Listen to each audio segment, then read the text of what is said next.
stage was mad short, but it was hard because of their fucking jump. The platform jumps. Alright, Gutsman is fucking toast. He's a fucking ass. He's a fucking ass. This is for the Gobots, the Rock Lords, the Psychonauts, and all the other third-rate transforming robots that never got their due. Ah! Here we go.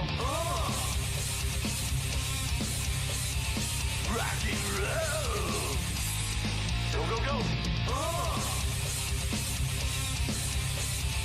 80s hair metal, baby. Platformer. Woo! Platformer. Yeah. Platforming. Platforming. Platformer. Woo!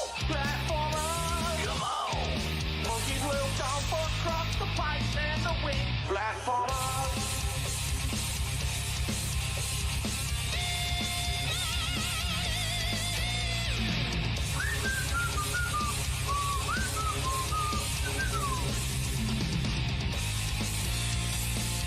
What do I do? Get into the Whine attack? Look at that attack. Ooh. Two barrel roll. Expert stun charge attack. Nice X and Y. Yeah, he's got some pretty good combo. Get the fuck out of here. Platformer. $16.51 from PayPal. Platforming. Platformer. Platformer. Come on. Monkeys will jump across the pipes and the wing. Miserable. Just miserable. What a twist. DJ Circus, son. A beast melting solo on top of a good From Apple iTunes.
$16.51 from PayPal.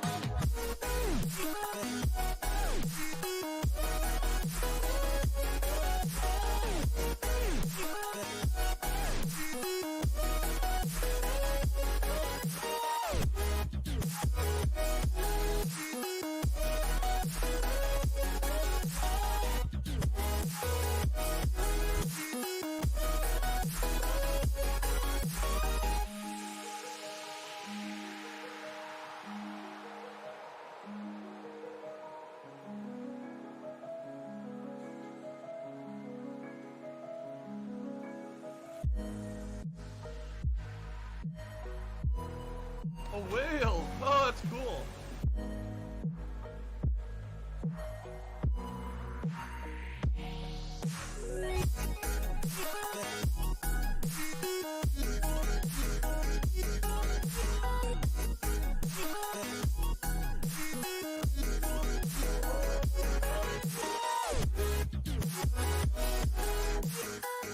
I'm a pussy.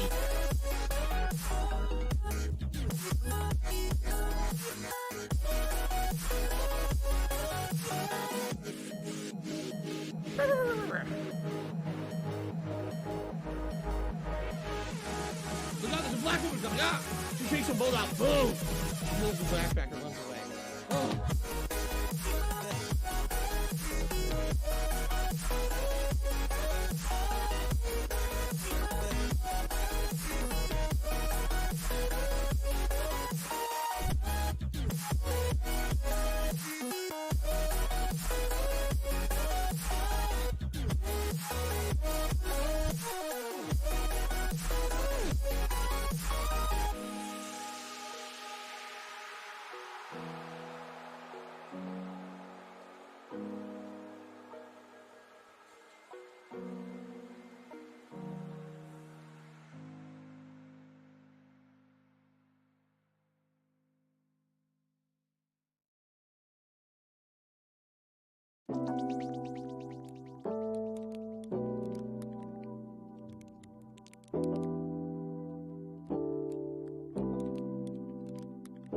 $16.51 from PayPal.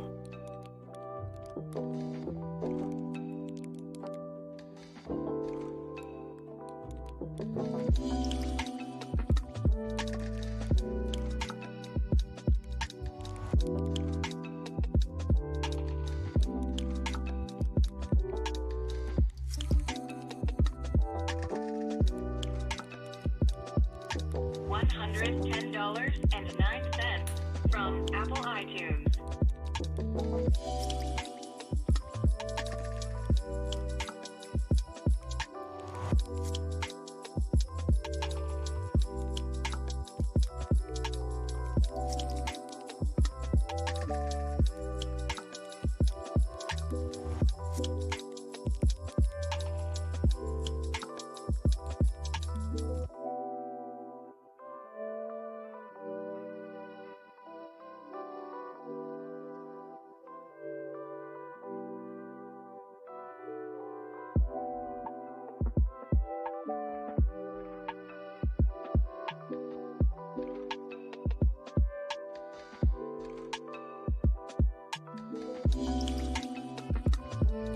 $16.51 from PayPal.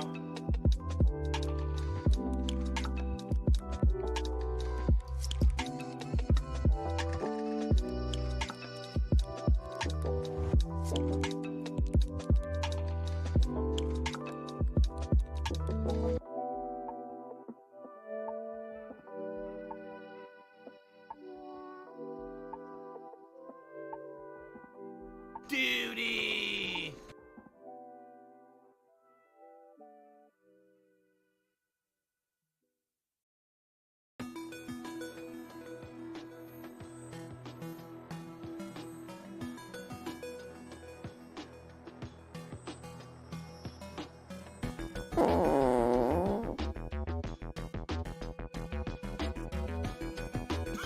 Oh my god, I can't stop joking.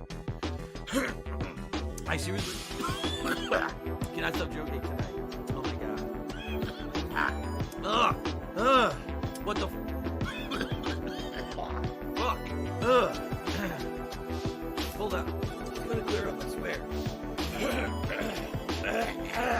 Jesus Christ. Ugh. Okay, it's actually starting to feel better.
Alright, what's up everyone? Welcome to the stream. This is going to be a very brief pre-stream, and I mean it. Like, there is not going to be a lot of talking here on the pre-stream at all. This is Ask the King. This is my bi-monthly Q&A show where I answer your questions live. From the forums, from the members. That's right, first time ever we're doing members-only questions. For people who became channel members, they got priority to get their questions answered today. For patrons and for those who posted up on Twitter, there will be a lot of questions answered on the stream today. It should be a good show. Usually it's a fun, chill time. And I hope that you guys are ready for a fun, chill stream. Okay? It's going to start just momentarily. Like I said, there will not be a lot of big So when I laugh, pre-stream stuff here. It's very basic. We're going to be starting up shortly, taking a few breaks between about hour-long segments. The show will last around 3 hours long, so it's a 3-hour Q&A session for you guys. With a few breaks in between about every hour for a few minutes break. Okay? Blah blah blah blah blah blah blah blah blah blah blah blah. If you contribute today, it is much appreciated. Everything is appreciated, whether it's membership, super chats, super stickers, tips, etc. Keep in mind, this is a Q&A show, and if I'm in the midst of answering a question, I'm not going to stop answering a question to give a shout out. I will save contributions until the end of the question I'm answering, and I'll try to answer them in between. What I would ask is if you actually have a burning question, okay? A burning question. Please save that burning question until after I've basically gotten through the questions that I'm already going to be answering. I'm not against squeezing questions in between a few things I'm already answering, but I don't want the entire stream to be, oh, I have to answer a live question, answer a live question, answer a live question. Oh, now I never get to the questions that I already picked. You see what I'm saying? And, you know, the usual goals are in effect. At $50 raised of tips, it's Gunnar Glass's time. At $100 raised, it's a hat of your choice. Now, we're starting off today with the cowboy hat. That's what I wear during Ask the King. But if we raise $100 in tips, then you guys get to vote on a hat change, okay? You'll be determining what hat will be worn for the rest of the show. And if we raise the full $150 of tips, then it will be vest time. You guys will pick a vest for me to wear today on the stream. Okay? So, all the usual rewards in effect here on the Ask the King stream. And we'll go from there, alright? I'm trying to think if there's anything else I really need to talk about. Not really. Just a reminder that later tonight, there is a gameplay stream today. It's going to be the continuation of Super Monkey Ball Banana Mania. That money. And that's going to be at 6:45 p.m. Pacific time right here. Tomorrow will be the premiere of Alan Wake Remastered on the stream. And tomorrow night will either be more Super Monkey Ball or the attempted conclusion of Hades, depending on what you guys want. Okay? Alright? Alright, well, ladies and gentlemen, there are no contributions so far. 0. Why am I toxic? So with no contributions, that means that we're just going to go right into the show. There's no shout-outs to do before the show. Normally I would do some shout-outs, but there's no shout-outs right now. Okay? There is no $50 donation. I don't know where someone just said, oh, there's $50 donation. Read it out. There is no $50 donation. Whoever's saying that is lying. There's nothing. There's zero right now. Okay? Nothing. Okay. Are we ready to start? Let me get the cowboy hat on, and we will begin here. Okay. All right. Let's begin. Here we go.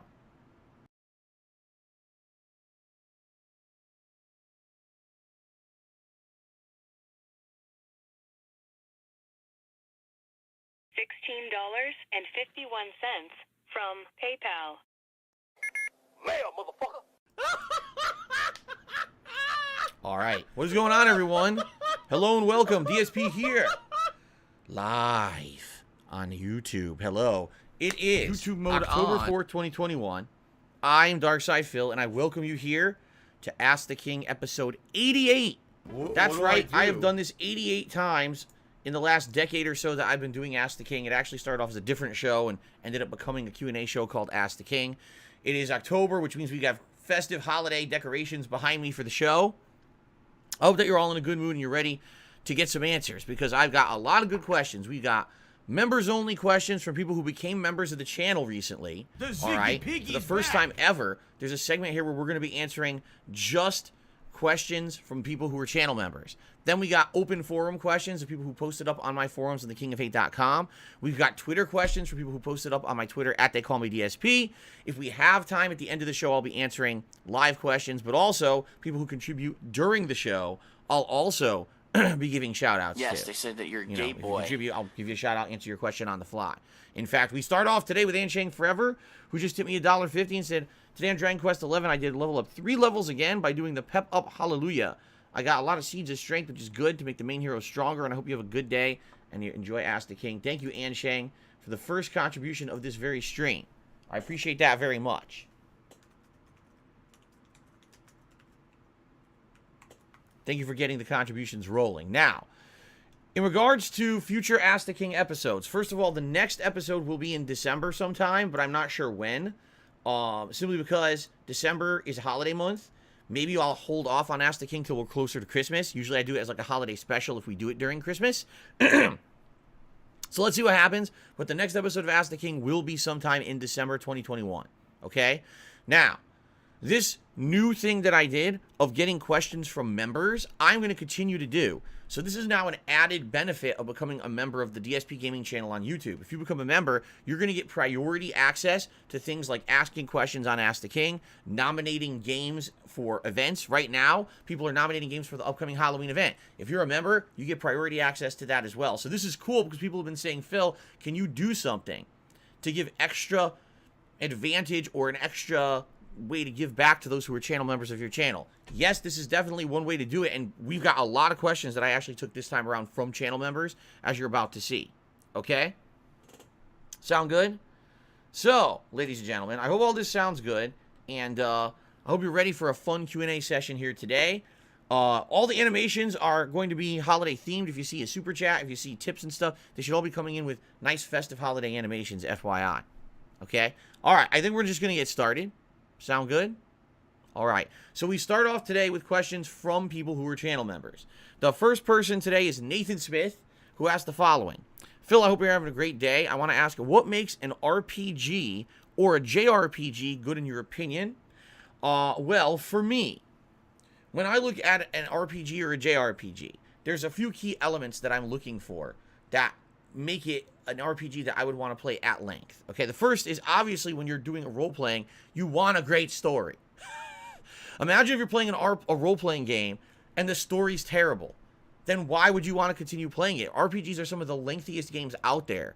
In fact, I would argue the lengthiest video games out there are RPGs, right? Why would you want to play a 40, 50, 60, 80-hour, 100-hour game if the story sucks and you just don't care what happens in the story? In reality, this is what happened to me when I played Final Fantasy XII. I hated the story, but I liked the gameplay elements. The gameplay elements played like an MMO, and at the time when Final Fantasy XII had come out, I had actually been playing MMOs, primarily on PC, and I liked that loop. So I ended up getting hooked on the gameplay of this RPG, and I played it for like 12, 15 hours just fighting. ignoring all of the story. I basically went off to all these areas I wasn't supposed to be, fighting all these monsters, and then when I came back to the story, I was like, wow, this story sucks, and I never played the game ever again. So if you don't have a good story, I don't feel like an RPG can work. You have to have a cast of characters that at least you like, and elements of a story that you want to know what's going on, what's going to happen. You know, if it's boring or cliche or just something that you're not interested in, why on earth are you going to play an RPG at length, right? Just saying. Now, gameplay elements, too, obviously have to be a major part of an RPG, because if you're playing an incredibly long game that's going to have a lot of gameplay, you want the gameplay to be addicting and fun. And I found that some of the biggest RPGs that I got addicted to, like Diablo in the 90s and early 2000s, the gameplay mechanics are simplistic but fun to jump into, and it gives you a gameplay loop where you feel like there's always progression and there's always incentive to keep going. If you're playing an RPG and it feels like there's nothing in sight for any kind of redemption, leveling, or any kind of reason to keep fighting, then why keep fighting? But if you're in a game that's addictive and fun and the gameplay is robust enough that it keeps your interest, but then you're getting rewarded and you're leveling up and you're improving your party, you see, that's a lot better. And it's funny because I've played RPGs of all types. I've played turn-based. I've played more action-based. I've played the click-to-fight mechanics like Diablo. I've played very strategic kind of grid-based combat like Final Fantasy Tactics, or just recently last year, Fire Emblem, right? So I've been there. I've played all these different games of RPGs. I feel like the gameplay mechanics of the combat need to be hook you enough that you're going to want to keep playing them, but you feel like you're getting rewarded enough that you're not grinding your gears and wasting your time.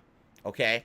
When it comes to an RPG, it's funny because a lot of people say, oh, well, I expect great graphics and music and all that. It's not necessarily true. Like, some of the best RPGs of all time, I feel, are from the 90s when it's pixelated graphics. I don't think the graphics actually have that much to do about it. If the story hooks you, the characters are interesting, and the gameplay has a loop that's interesting to you that keeps you hooked on the game, I don't really think that the graphics and things like that matter that much in an RPG. Now, obviously, take a look at some recent RPGs that have been huge. Persona 5. Oh my god, the game looks like an interactive anime. It's got a catchy soundtrack, but also the gameplay loop is fun and the story's interesting. That's like, it's hitting on all cylinders, you see? So it's good to have those nice things like great graphics and music and all that, but I don't necessarily think it's necessary for success. One other thing, there is a whole other realm of RPG when it comes to MMOs, because MMOs are RPGs. It's just that well, I guess what I should say is MMORPGs, because there are MMOs that are not RPGs, like shooters. But if you're doing an MMORPG, you need to have an element of a reason to play it as an MMO. If you have an MMO, but there's really no incentive to do so, like you team up with other people, but it doesn't really help, there's no social aspect, then why do it? So the whole social aspect is a whole other thing to MMOs that also I feel is an element that's needed for success. And people who are more experts on MMOs and MMORPGs would probably say, oh, the marketplace has to be robust and this and that. I don't really play those games that much anymore. I haven't really played an MMO actively since like the mid-2000s. So I can't really speak to that. But that's what I look for in an RPG. You gotta have a great story that hooks you with good characters that you're interested in, and a story that keeps you going so you want to keep playing this incredibly lengthy game, and a gameplay loop that hooks you that never feels stale or boring and feels rewarding to keep playing it, because what's the point if you're not getting anything out of it, okay? That's what I look for in an RPG, all right? The next question from Nick, who was also a channel member, we're going through channel member questions first, is directly related to this one. He says, what RPG actually made you love that genre of games? Mine was Fallout 3. You got to remember something. I'm 39 years old. I played the oldest of RPGs. The first RPG I ever saw played was Dragon Warrior. This was on the NES. My cousin was playing it, and I watched him play it. I was like, this is intriguing. I've never seen a game like this before. These menus are popping up, and it's slow-paced combat, but you're seeing these fantasy monsters on the screen and all of that. It intrigued me, but I never played it, okay? Then a few years later, my other cousin had a Game Boy, and on the Game Boy, she had Final Fantasy games that were, I guess they were supposed to be like Game Boy exclusive Final Fantasy games. I don't remember what they were. I think it was like Final Fantasy something Quest or something. She had 2 of them on there. And I watched her playing them. I was like, oh, those look good. That looks kind of like Dragon Quest. And then I dabbled a little bit in them. I didn't own the Game Boy, but every once in a while I'd borrow it from her and play a little bit. And I was like, oh, that's kind of interesting. My first RPG that I actually owned and played at length was Final Fantasy II on the SNES, which in reality is Final Fantasy IV. But in the United States, it was only the second Final Fantasy game ever to be released, so they called it Final Fantasy II. that was the one that hooked me for sure, because first of all, it was absolutely like the best, most orchestral style soundtrack I had ever heard in a game. All other games that I had, you're playing Super Mario World or whatever, there's good music, but it didn't sound like a giant orchestra was playing this really dramatic score. It felt like that in the game. The graphics at the time, for me, they blew me away. Of course, now you look at them like they're pixel crap, but I loved them at the time. I thought that it was some of the better pixelated graphics or pixel graphics of that era. And the writing, that was the first game out of all the games that I ever played, really, that the story was the main feature for me. I mean, the gameplay was good, but the story hooked me, and I wanted to keep going, and I wanted to find out what was going to happen in this very intriguing story. It kept going, suspense. Who's the real villain here? What's going on behind the scenes? Is it Golbez, or is there something else going on? And are they going to be able to save the upper world? Oops, now there's an underworld that you didn't even know existed. Now you're under the world. Oh my God, you're not even on the planet anymore. Now you're on the freaking moon. And it was crazy. The scope of the game just kept increasing over the course of the game that you were playing it. That game absolutely hooked me. Absolutely. And then after that, I wanted to play all the major turn-based RPGs like Final Fantasy III, Chrono Trigger, Earthbound, all the things that came out on SNES, I wanted to play. In fact, I think the only one I didn't play was like Breath of Fire, but all the other like major RPGs I ended up playing on the SNES at the time. So that's it for me. And that's a long time ago, obviously, but great games. Plum Gorl has tipped me $4.20, which is the biggest tip of the stream. Says, I have so much catching up to do. I can't believe you're playing Super Monkey Ball. That was my favorite on the GameCube when I was a kid. I'm excited for another Ask the King and more variety of games. Cheers. Thank you, Plum Gorl. Yeah, I just started Super Monkey Ball. I basically just kind of scratched the surface of what the game is. And it's going to be a late night stream that I'm going to be balancing in with other stuff like Lost Judgment and stuff like that. So I'm excited tonight to see what happens as I play more of the story. I'm sure it's going to get incredibly difficult. As people are saying, it's like really challenging, but it should be fun to watch me try to, make progress in it. Ansa Kamaru has tipped me $1.50. Says, for me in an RPG, great music is a must. Stuff like Chrono Trigger, Final Fantasy, etc. have memorable and amazing music, and it elevates the game to another level. Currently, Tales of Arise has dull music, and it's hard to play at length sometimes. Wow, really? That kind of sucks, because I agree with you. I think that a great soundtrack is icing on the cake. You know what I mean? You could really get into, oh my God, if that battle theme is addictive and it hooks you, then obviously you're going to want to keep playing that game. And it's disappointing to me when you're playing an RPG and it does have a dull soundtrack. So that kind of sucks to hear that Tales of Arise does. Darn. Okay. So, ladies and gentlemen, let's continue here. The next question, a members-only question, from PS3 Troop, asks the following. Hey, Phil, this is my first time actually asking a question for Ask the King. However, I've been a long-time viewer. Do you like art at all? Realistic, surreal, hyperrealism, sculpture? Or has there been any art that you've come across in your life that really stood out to you? Or have you ever created something yourself? And then, just so you know, he has another paragraph. It's basically unrelated. Let's read that, and then we'll get back to the question. He says, thanks for what you do, because I always look forward to your streams. Even if I miss a few, I'll end up catching up later. The laughs I've had over the years keep those bad days at bay. And as it goes, we have to get through tough times to get to the good times. I agree. All great sentiments there. Okay. As for art. When I was younger, I actually kind of started liking musicals and stage plays, because the different schools that I went to actually had musicals and stage plays. We actually did a musical of The Lion King when I was in elementary school. When I went to high school, we did Guys and Dolls, Grease, that kind of stuff. And so I actually was a fan. I ended up like watching movies like West Side Story. I actually went to New York City, Broadway. That's what I was thinking of. Broadway, and I saw the two musicals. I saw a musical of not Scrooge. What's it called? A Christmas Carol. The musical of A Christmas Carol. When I was a kid, I saw that with my parents, and then later on, as I was growing up as an adult, I actually saw the Phantom of the Opera musical. And then when I was an adult, in my early 20s, or whenever it kicked in, because I believe it was much later, I saw the Lion King musical. So actually, I was a fan of musicals growing up. Like, I really was. Over time, of course, you kind of grow out of it, and I wasn't really caring that much about musicals anymore, nor watching them. As it comes to actual, like, art that you would see, like, a museum and stuff, oh, I like that stuff. I'll go to a museum. I'll really enjoy myself looking at paintings, looking at sculptures, and all the like. One of the neatest things that I've done since I moved to Seattle is that in downtown Seattle, there's a bunch of museums in a very small area. There's a pop culture museum that features all kinds of things: music, movies, comic books, video games from over the years. And every time they rotate out the exhibit. So every time I've been there, there's been different stuff to see. And then there's an actual blown glass museum. For those of you who don't know what a blown glass sculpture is, think of glass, which is hard, right? I don't have anything glass around here to show you, but glass is hard. But they heat the glass up to a temperature that it becomes molten, and then they sculpt it while it's molten into something and add coloring to it. It's amazing. It's a very hard thing to do, supposedly. But from what I'm to understand, like, it's rare, and it's something that they actually do out here in Washington exclusively. It's not something that they actually do most other places. It's something very thanks for the money, stupid fuck. In Washington State in general. And that museum is amazing. That museum is one of the most unique things you'll ever see. It's something called Chihuly, the Chihuly Blown Glass Museum. Pretty awesome.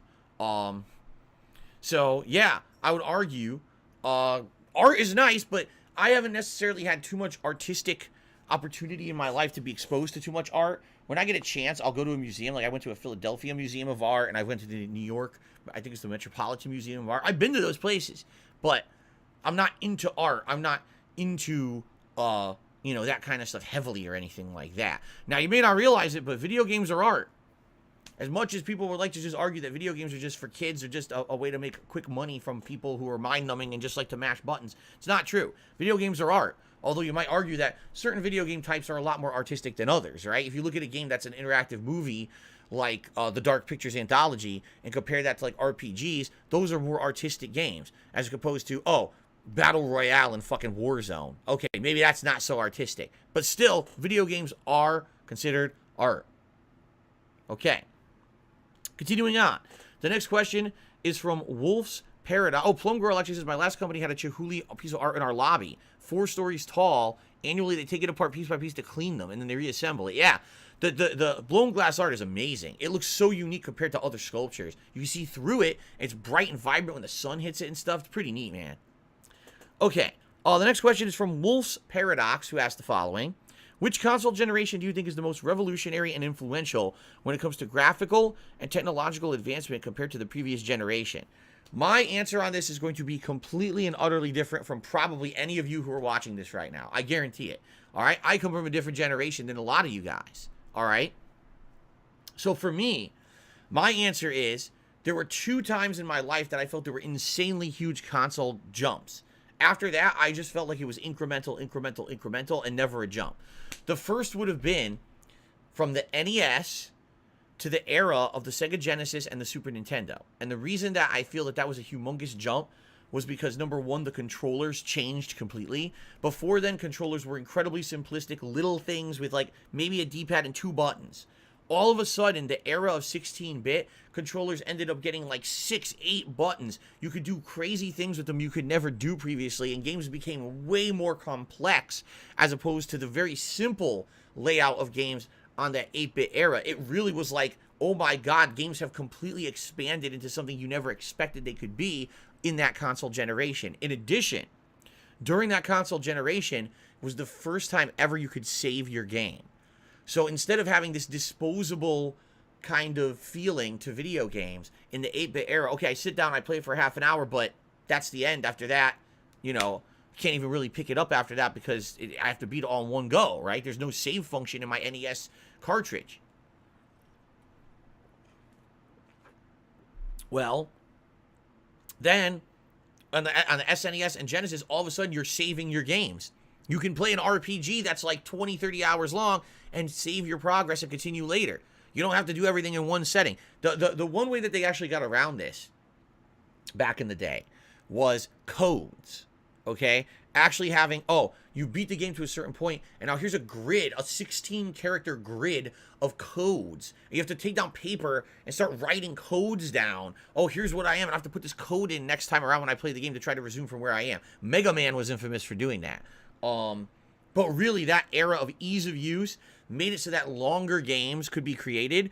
And because of the increased storage space on the cartridges that era, games expanded dramatically into all these different genres and realms you never would have even imagined existed previously on the 8-bit. Okay? Now, the other big, giant leap for me, personally, would have been from the pixel art era to the era of 3D and polygons.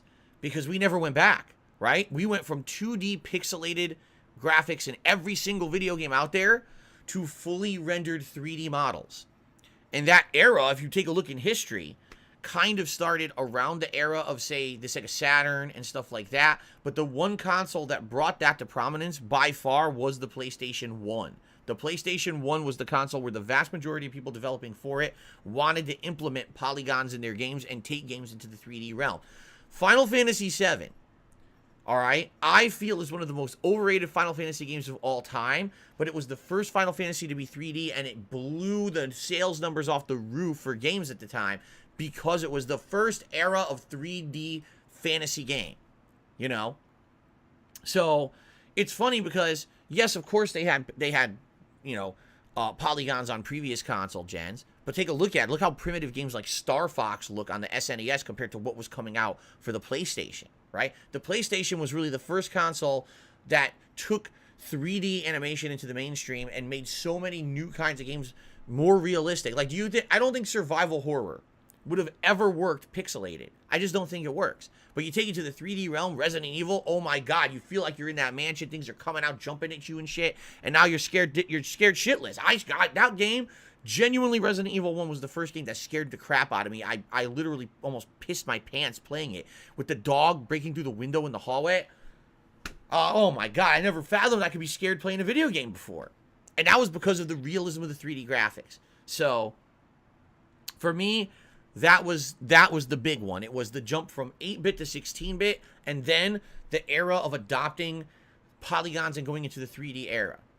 Everything since then, I feel, has been incremental change.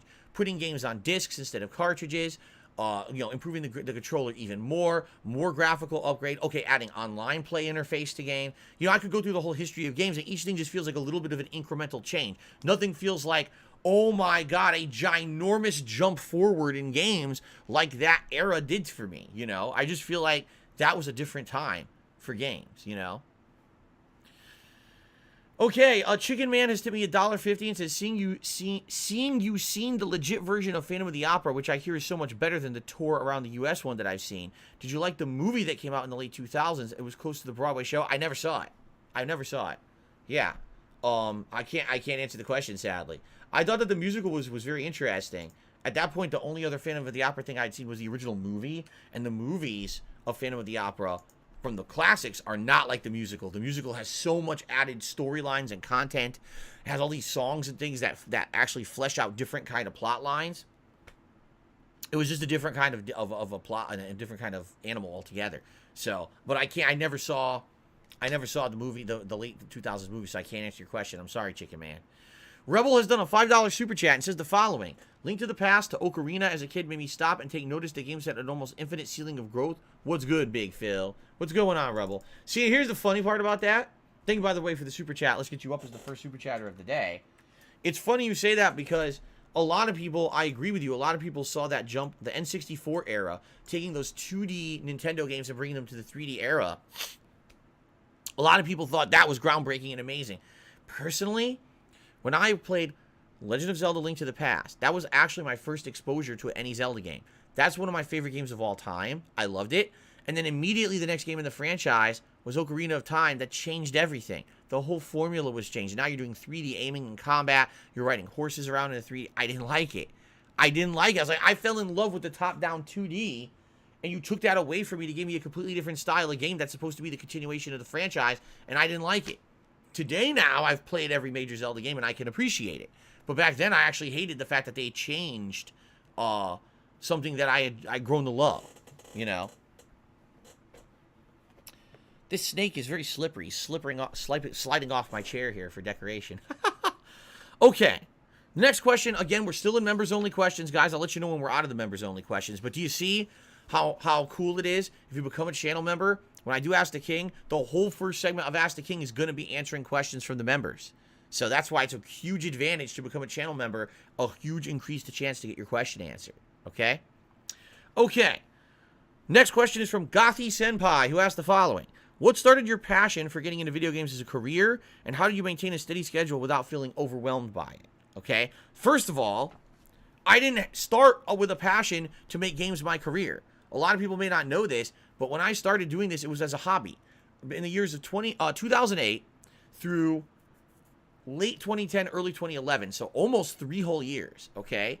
I just made videos on YouTube and never monetized a single one. It was just for dicking around. I liked the fact that there were content creators on the internet, which weren't called that back then, but guys like the Angry Video Game Nerd and guys like the Nostalgia Critic, who they literally had no budget. You could tell from their videos they had no budget. The lighting was bad, the quality of the video wasn't great, and it was just them filming in their house or whatever. But because they had a bunch of friends who were into filmmaking or whatever, they dicked around, they made independent series that were entertaining as shit because they were talented. They didn't have the money and the funding, but they had the talent. And so YouTube allowed them to make videos and get noticed, even though they didn't have a big production budget and people backing them. And I loved that. And I was like, man, I honestly wonder if I were to just make videos on a whim. I'm a gamer, lifelong gamer. People say that when I play games and stuff, it's funny to watch me play games because of the commentary that I give and the reactions that I have to what's going on. People always say it's hilarious. Thanks for the money, stupid fighting fuck. Games. They're like, well, they love DSP would shoot me on Moto if he funny could. shit. So maybe I could play games and just do some commentary over it and see what happens. And literally the rest is history. I just dicked around with the camera. It wasn't serious. It wasn't even direct capture. And it took off, and I ended up becoming very popular, especially when Street Fighter 4 came out. The way that I played the game different from the pros. Instead of caring about top-level gameplay, I just dicked around with every character. I did Madness series with the worst characters in the game, like Dan. I would play a long set of matches with Dan just to fuck around, because I didn't care about winning tournaments. I just cared about having silly fun. And that caught on. That resonated with a ton of people at the time when everyone was doing so. Oh, I gotta be a hard-ass, fucking hardcore, try-hard. Everything's gotta be top-level, tournament-level play. I was popular, Thanks for the money, not stupid that. fuck. And people had a bug up their ass Here's about one me thing for it, you 'cause gotta the pro realize. community was actually So upset back in that I was getting 2008, more attention than they were. Shut up, Phil. So anyway, when I started back in the day, it wasn't serious. It was me just dicking around as a hobby. And then I lost my office job, which I've been working at almost 5 years. And I said, you know, I really have nothing I could do right now because the job market at that time in Connecticut over a decade ago was terrible. There were no jobs available of anything like I was doing. I would have had to go from like an office job that was paying me a good amount of money to like a retail job paying me half of that and somehow maintain paying my bills, keeping my condo, my car. How was I going to do that? So I said, I got this following on YouTube that I never suspected I ever would have because I never took it seriously. It was just me dicking around. Maybe now we can see if I can maybe monetize some videos. So I talked to a few things, and I ended up getting partnered with Machinima. And the rest, like I said, the rest is history. I just started doing it as a job. It never was me going into it saying, oh, this is me gearing up because I like video games. I want to do this as a career. Today, so many people do that. So many people say, I want to be a full-time streamer that does games. I want to be a YouTuber for gaming. That didn't exist back then. Like, literally, there was no Dark Side Phils on YouTube when I started doing YouTube for a job. The only people making a living doing gaming on YouTube were pro-level players who were putting out incredibly detailed videos. Like, here's how to do a bunch of trick shots in Call of Duty. Here's how to quick scope in Call of Duty. Here's how you do this. Here's how you do that. There was none of Thanks this for the kind money, of content. stupid fuck. You're just talking to the, The camera, slideshow is just more dicking around funnier. with games. The And doing faces he content. None of makes. that was popular.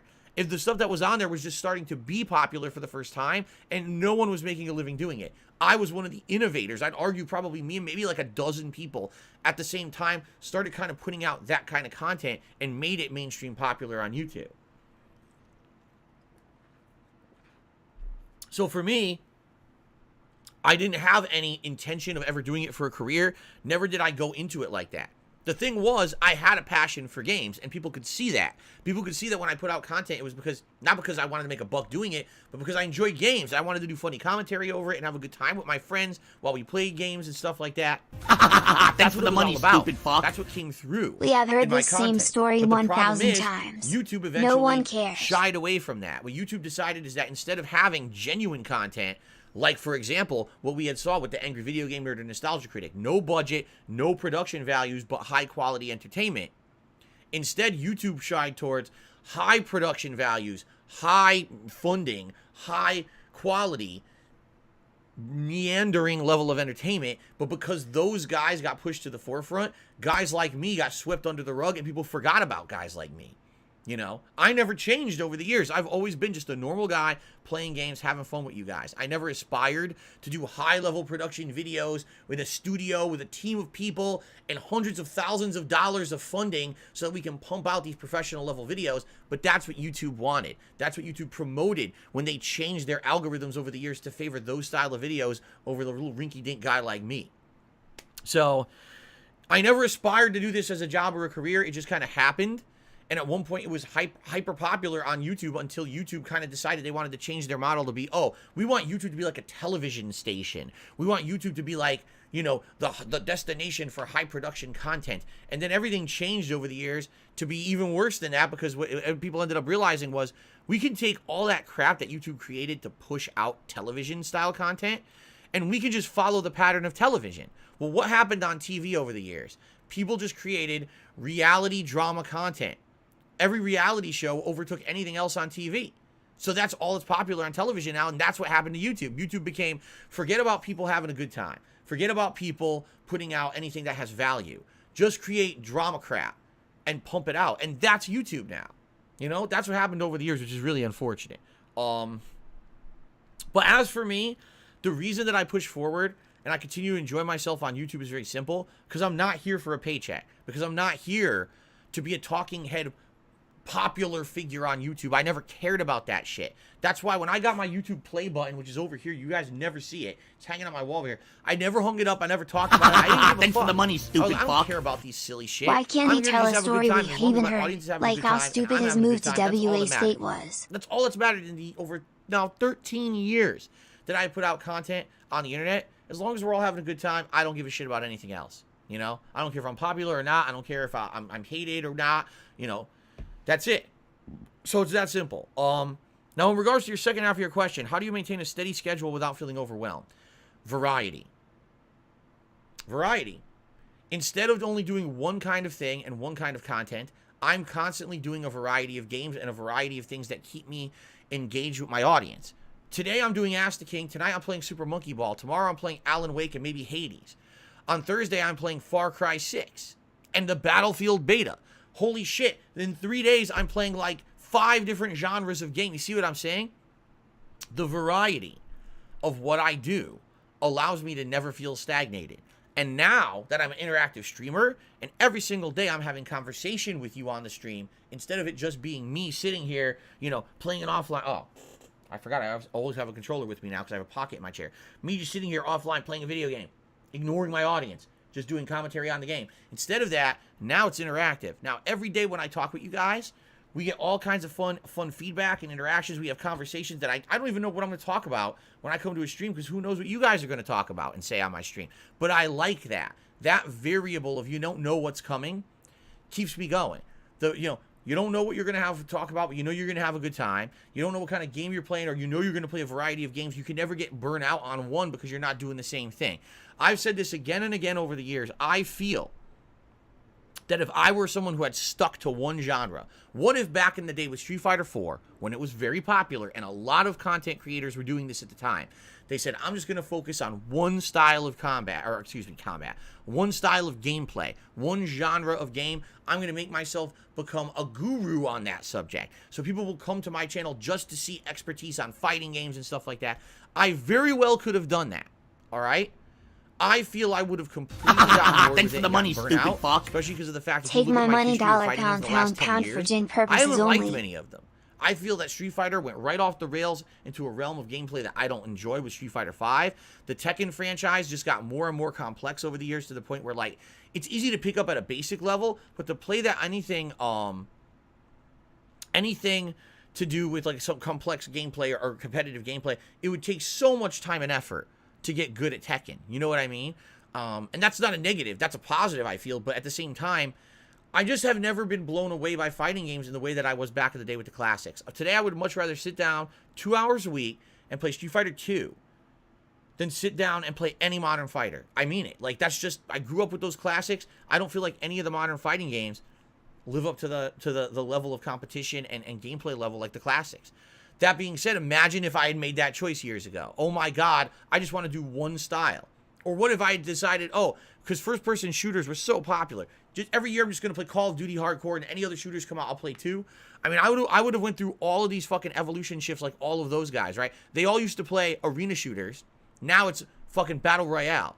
And it's hilarious to me because what actually happened is in the last couple of days, people have been playing the Halo Infinite closed beta. You have to be a special snowflake streamer, specially selected by Microsoft to play this fucking beta. Okay, I didn't even register for it. I didn't give a fuck. And people are having mixed reactions to the beta. People who like Halo and people who've played Halo before are like, this is really good. They basically improved the franchise to the point where it looks like this is going to be a really good game. Okay? But it's hilarious because there's mainstream content creators out there. All right? And they're literally saying to their audience, I think Halo Infinite will fail because it doesn't have a Battle Royale mode. You know why they're saying that? Because what's happened over the years is when you stick to only one genre of game and you don't diversify your horizons of what you play, now your audience get used to just that. Okay? All of a sudden there's a game coming out that's not that. Oh, that game sucks. I can't, because you're just thinking about dollar signs. You're not thinking about the quality of the game you're playing. You're not thinking about fun factor or even professional level gameplay factor, competitiveness. You're just thinking of, what can I monetize? Well, I can monetize Battle Royale. It's getting harder to monetize Arena Shooter. So I'm just going to say Halo Infinite sucks, and we're not going to play it, and we're going to just do Battle Royale games later on this year. You see? I never wanted to pigeonhole myself into a situation where I'm forced to play crap I don't like. And that's what would have happened, I feel, if I had just done one style of content back in the day. So the reason that I don't feel overwhelmed, the reason that I don't feel like I get bored with games is because there's a variety of stuff all the time. Now, I'm not saying I never feel overwhelmed. I'll give you a perfect example. This week, okay? This week, there's so many games coming out in a short period of time, I can't play them all. I want to. Like, I'll give you an example. Right now, I'm playing Lost Judgment. Amazing game. Can't wait to play more. But it's such a lengthy RPG. I know that's going to be something that's going to take me forever to make progress. I'm now playing Super Monkey Ball Banana Mania. I like it. I want to play more of it. I'm going to tonight. Tomorrow is the premiere of Alan Wake Remastered. Also coming out tomorrow is Nickelodeon All-Star Brawl. On Thursday, it's Far Cry 6, plus the Battlefield 2042 beta. On Friday, it's Metroid Dread. On Tuesday, it's Back 4 Blood. Oh, by the way, there's another game coming out in there, too, that I don't even remember. And it's like, wait, what? What? How? Yeah, now I feel overwhelmed. Because all these games are coming out, and of course, someone wants me to see me play every game. And I can't do that. I'm one guy. I can only play so much. I don't want to adopt 10 games into my schedule that I can only play once a week, and now we make no progress in anything. That's not the kind of content creator I am. I try to put out steady progress in the games that I play and actually do full playthroughs. So what's the point of me picking up another 2-3 games this week if I can't play them more than once a week, and now we make zero progress, right?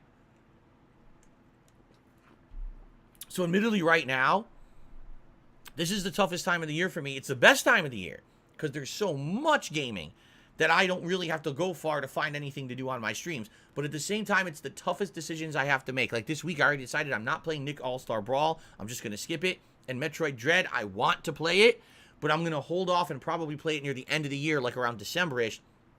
Once all this other stuff calms down, I'll go to it then. That's not a decision I take lightly, and that's not a decision that I like making. That's a decision, that's the tough decision. It really is for me. Because I know there's people that want to see me play those games, and there's nothing I can do about it. I can't clone myself to play that much. You know what I'm saying? But I'm excited for the games, and it is what it is. Yes, I am overwhelmed right now. But thank God I have the experience under my belt to say, here's the right way to approach it. Now, let's just play every game and fuck myself over because now I can't make progress. So the variety keeps me going, and the variety makes it so I don't get burnout, but I do still get overwhelmed when there's just so many games in a short period of time. Okay? All right. The final question that I have here from a channel member. Then after that, we're actually going to go to what were the open forum questions from non-members. This one is from Corrupted Covenant. And the question is the following. What are your top 3 favorite platformers of all time? Well, I've played games for quite a long time. That's a very tough question to answer. All right? But what I would have to do, I would have to think about when it comes to platforming, what are some of the classics and some of the ones that kind of inspired the ones from the future and the ones that if I went back and played them today, I'd probably have just as much fun as when I played them back in the day. And my answers are as follows. First of all, my favorite Mario Brothers game ever, Super Mario World. It's a shorter game, admittedly, but every time I play it, there's a smile across my face. I'm grinning ear to ear. The soundtrack's outstanding. The graphics at that time were amazing. The gameplay mechanics are complex and interesting. There's secrets out the butt. There's alternate ways to do every stage. I love Super Mario World, and I will still to this day say it's the best Mario game of all time. Okay? Mega Man 2. Mega Man 2 is my favorite Mega Man game of all time. It dramatically improved upon the formula of Mega Man 1, and it laid the groundwork for all of that style of shooter game up to the future. There's so many games today that are inspired by Mega Man that you don't even realize that they are, but they absolutely took influence from things from Mega Man back in the day, and Mega Man 2 is my favorite of the entire franchise, so Mega Man 2 for sure. And the other one is one that I'm sure a million people probably put on their list, Metroid. The original Metroid. That one, again, that created an entire genre. The whole Metroidvania, open world exploration, backtracking to get items later on, great combat, platforming, puzzles, bosses. Definitely Metroid. Those are my top 3. Okay? Okay. Now, some shout-outs. Chicken Man tipped me $1.50 and says, I would not say tech-wise. I think the original Xbox changed a lot in the gaming industry. Halo 1 is pretty much the main reason, or excuse me, the mainstream birth of first-person shooter gaming. Xbox Live was the same thing when mainstream online gaming became a thing. Now, I would agree with you in some regards. However, this is what a lot of people don't realize, is that, yes, Halo was the birth of the competitive first-person shooter on console. On console. First-person shooters were huge on PC way before Halo. I was playing Unreal Tournament. I was playing Quake Arena. You know, I was playing those games on PC in the late 90s into the first half of the 2000s, way before Halo 1 was ever released. And it was hilarious because a lot of my friends were telling me about, oh, you got to play this game Halo. And I started looking at it, I'm like, it looks like shit. It looks like a really bad game because the graphics are so terrible on console. And by the way, Halo, incredibly slow-paced and slow-moving compared to PC games because of the limitations of the consoles. You see? I would agree with you, though, that Halo was the very first competitive shooter on console, and therefore it made people realize, oh, we can play these games on console now, and game developers said, oh, we could have competitive games on console, people will buy them, and then it just changed the face of console gaming. I completely agree there. Before, console gaming was kind of like, console's the place you go if you just want to have a standalone experience. If you want competition, you go to PC. That's how it always was. Competitive gaming, PC, standalone kind of experience, single player experience, console. And then Halo changed that. I have to agree with you there. Okay. Ow. Uncle Vatrid tipped me $5, which is the biggest tip of the day, by the way. We'll get that up on the leaderboard in a second. He says, any chance we'll see you return to Neo or Neo 2 to complete the DLCs? I love both games, and I think you can tolerate the ultra-hard BS that your DLCs include. At the core of all 6 of them are great expansions, which are worth the money. Neo 1, I played the major DLC for it. I hated it. It seemed like what they did is they literally just loaded every single area with unfair situations where all the odds were completely and unfairly stacked against you, so that you had to use insane amounts of trial and error to figure out how to get past each and every wall. Like every door you walk through, there's 12 enemies on the other side all attacking you at once. You know, choke points. Oh, walk through the door. Oh, there was a guy right around the corner behind you, insta kills you. It's like, I hated it. I didn't like that DLC at all. And since then, like, the thing is, I've definitely noticed this over the years, all right? When I play a game as a new release, thanks for the money, stupid fuck. People will want to see, gee, well, how Why does do you do that new this? release? Is it any Waste good? hours of your DLCs lives watching just someone you don't hate get lives, and what are you any kind of achieving? attention compared It's pretty to the sad. mainstream. God now, bless. There have been some exceptions. For example, I just did a completionist run of Fallout New Vegas, and people all but demanded that I play the DLCs because the DLCs for that game are quite good. And they add a lot to the game, too. They really do. I mean, pretty much doubled the length of my playthrough doing the DLCs, all right? But most times these days, whenever I try to do a DLC, no one cares. I'll give you a perfect example. Ghost of Tsushima was the playthrough of the summer of 2020. It was fun as hell. I played it for like 2 months. I did every piece of content in the game. I platinumed it. People were turning out every time I played it. People supported those. Amazing playthrough, you know, Game of the Year contender. In fact, I think it was second place game of the year, you know, runner-up to Yakuza 7 for me, okay? Then the DLC came out this summer. No one cared. People weren't showing up for the streams. People were complaining, why are you playing this? You already played this game. It hasn't changed enough to warrant our interest. It was like the whole attitude had changed completely towards the game in a year.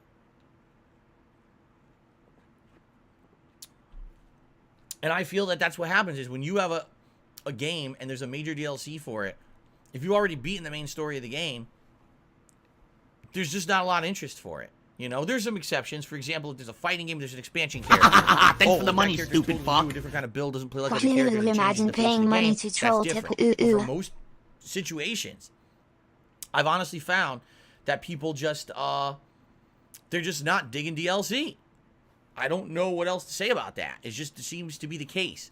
And, you know, maybe in the future that would change, but every time I do a DLC, it just doesn't really bring in that kind of attention anymore. So I don't really bother with them, you know.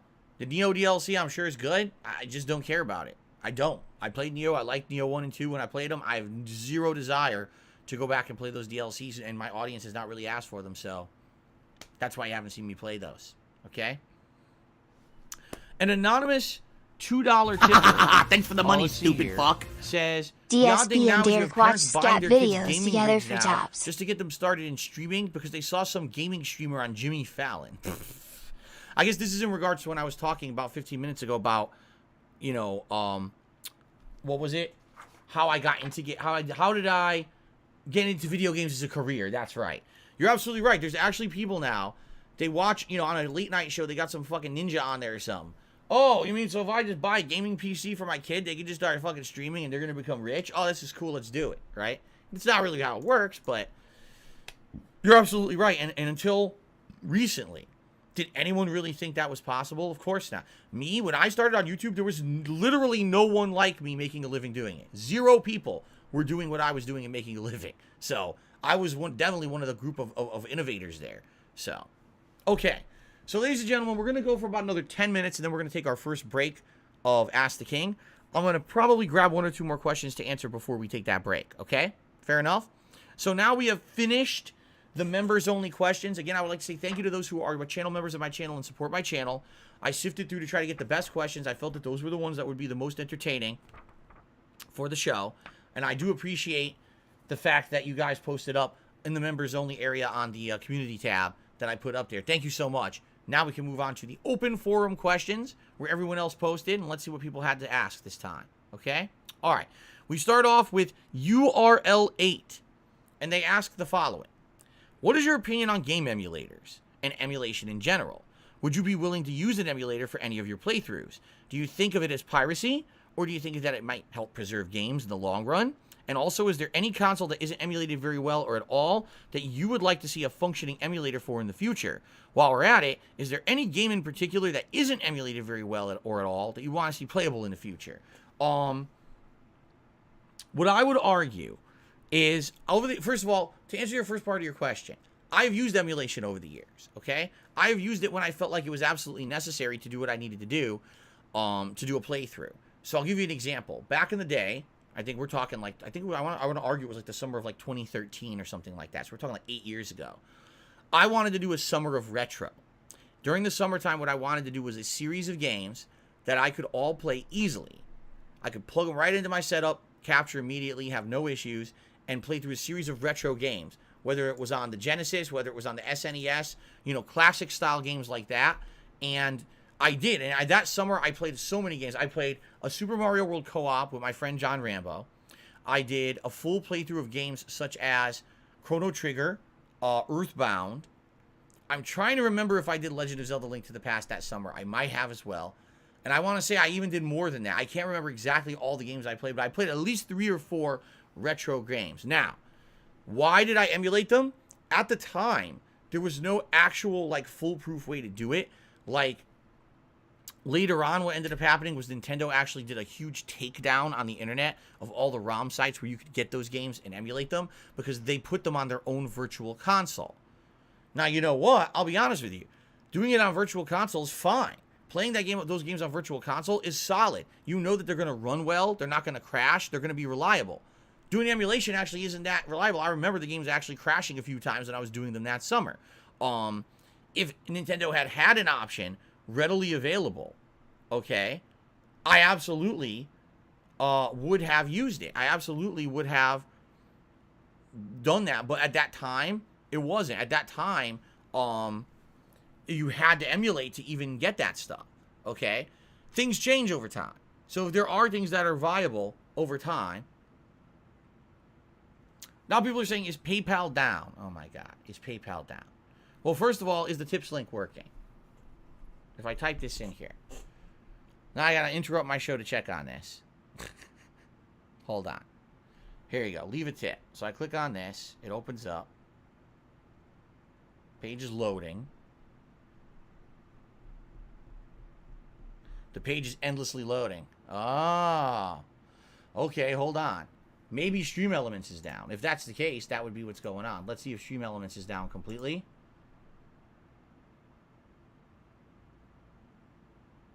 Well, my tips page loads on Stream Elements. Well, excuse me.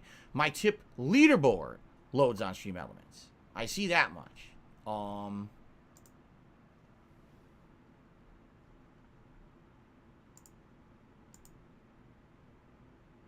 There, and yeah, all that, everything seems to be working in this regard. But you're right, it seems like the tip page is endlessly loading and not working. Great. I don't know why. It's just endless loading symbol, right? So you're right. For some reason, the thing is now working. I wonder if it's just me or if it's others. Right? No, my PayPal is not frozen. My PayPal is not frozen. I know that for a fact. Let's take a look here.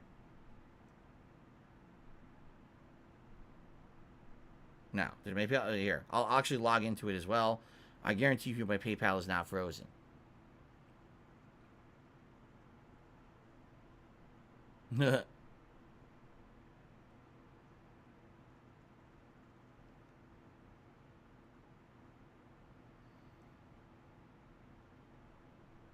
Hold on. Now it's logging into the wrong thing.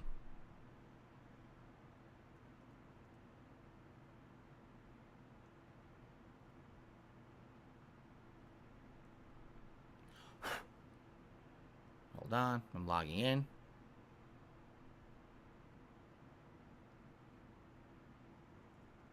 Sorry that I have to interrupt the stream with this, but obviously it's important.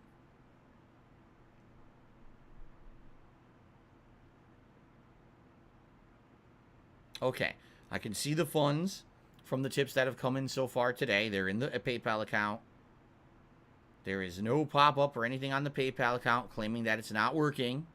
Nope. So it doesn't appear to be my PayPal account at all. Everything is saying it's available. Everything is saying it's fine. Yeah. So, and you know, the latest tip was about 20 minutes ago. It was working as of 20 minutes ago. And like I said, I'm looking. I was not notified by anyone. Yeah, I was not notified by anyone that this happened. I don't know why it would not be loading. I can't answer the question, but I'm looking at it right now, and it literally is just infinitely loading. The page will not come up. What if I just do this? Hold on.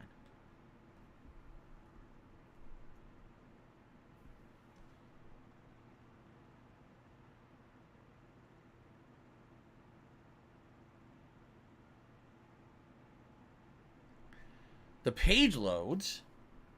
The page actually loads. The Dark Side Filled page on Stream Elements loads. So, I really have no idea what's going on. Everything else seems to work. But you click on Tip Dark Side Fill, and the page just sits here and loads endlessly and doesn't come up. And it worked as of 20 minutes ago, and like I said, I received no message whatsoever stating that it doesn't work. Worst case scenario, if this doesn't work, I mean, what I'd have to do is research if there's another payment processor out there that takes payments and allows you to do pop-ups on stream. If it doesn't work, I mean, what can you do? What I'll have to do, excuse me, I'll have to just start taking direct payments via PayPal that don't have a third party. It's just go to my PayPal or send a payment via PayPal and leave a message in the tip, and then I could actively just check those during the streams and read, but it really sucks. Obviously, I want something that's integrated in the stream, so there's pop-ups on screen and I can read out stuff for you guys, okay? Handshake Forever says, I went to another streamer's Stream Elements, and their page is the same issue as yours. Perhaps the issue is the site. Ah, okay. If that's the case, if that is the case, then it's everyone, right? Yeah. Huh. Okay. Thank you, Ansheng, for checking. Because sadly, you know, there's no way for me to check that. I don't go to another stream and check it. So it sounds like no one right now can do anything with PayPal during these. They're all trying to do it and it doesn't work. Oh, I'm well aware that Facebook is down. Yeah. Babu Chan did a super chat, says PayPal is saying it's currently down on Down Detector. Oh, yeah?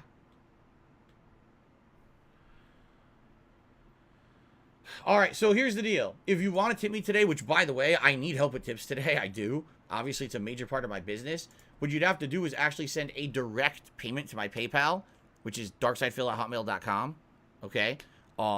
Just send it directly. I would appreciate that. If you do, I can check, because I should get emails and stuff in regards to that, and I can always check and see if it came through. But then again, if PayPal is down in its entirety, then it might not go through at all.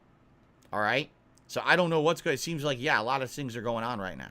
For now, let's not go crazy. Let's continue with the show. Let's not freak out about this. All right? Let's continue with the show for now. Thank you, Babu Chan, for the super chat. Let's get you on the leaderboard here. This happened before, by the way. This did happen before earlier this year, and PayPal was down for like maybe a half an hour to an hour, and then it came back. Thanks for the money, stupid fuck. Red alert. Okay. Red alert. The rumor is China hacked us. I don't know about that. I don't know if China hacked us. Yeah, I don't know. Okay. All right, I think we'll continue on. Thank you, Chicken Man, who just did a super chat as well. He says, what's your opinion on Capcom focusing more on PC? I don't really care. I don't even know how they think they're going to do that.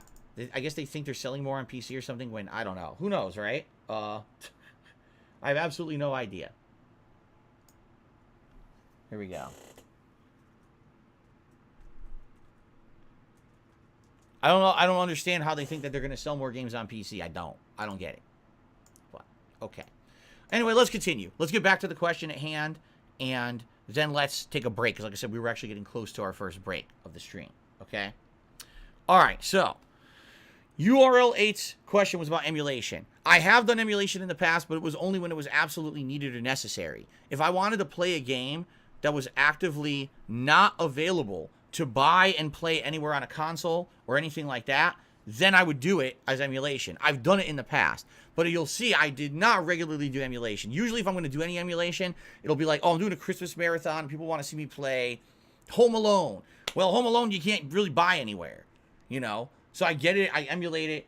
You know what I mean? So that's the deal. And I hope that makes sense. You know, I wouldn't go out of my way to emulate something that I could buy. I feel like if there's a way to legally buy it and have that transaction and give the money to the people who own the rights, you should do that.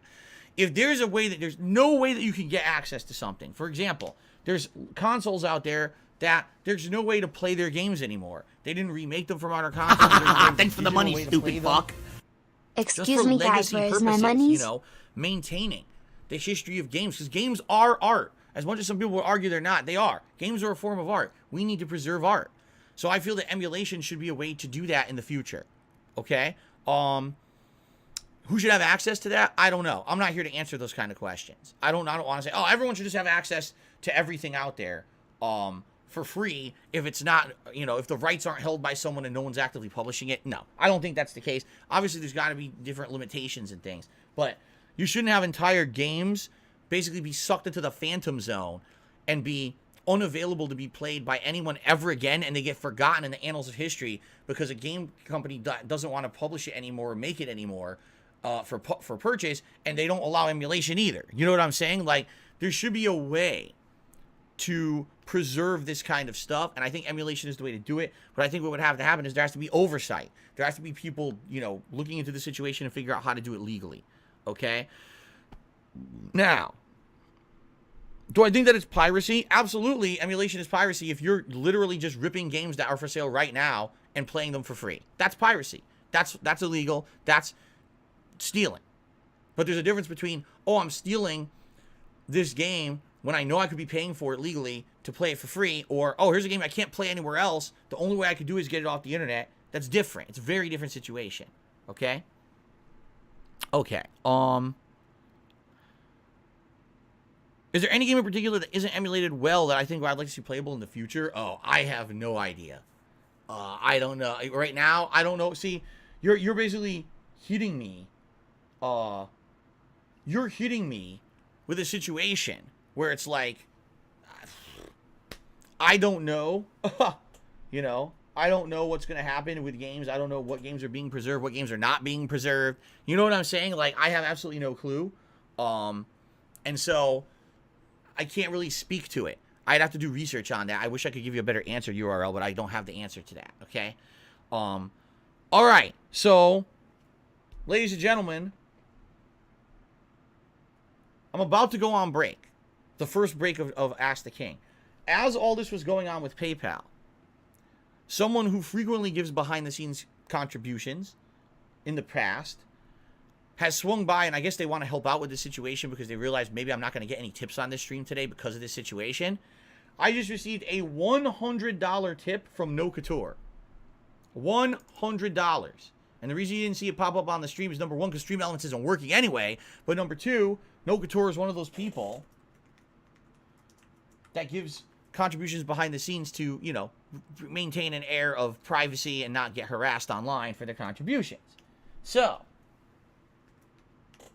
just like that, we shot all the way up. And no, that's not only iced coffee, and you're now banned for even saying that because you're a dunce. This is not only iced coffee, you fucking nitwit. Because of that, we have jumped 2 reward tiers of tips. So what I'm going to do is I'm going to put up a poll. I'm going to go on break right now, but I'm going to put up a poll during the break where the live viewers here on stream are going to vote on a hat for me to wear when I come back from stream. Because that's right. The way we're doing Ask the King now is I start with the cowboy hat, but then you guys pick a hat for me to continue to wear on the show if we hit the $100 tips goal, which we just did. All right? So I'm going to put up that poll. You guys vote during the break. When I come back from break, I'll wear the new hat as well as a pair of glasses.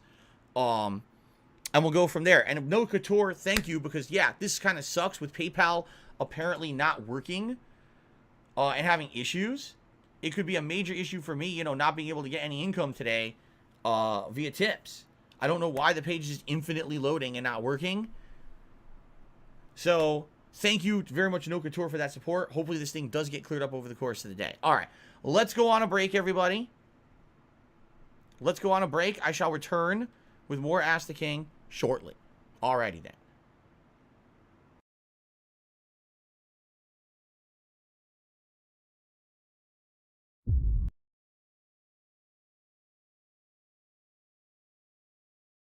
Riding with me, I'll take the wheel for you to see what would have been, what could have been.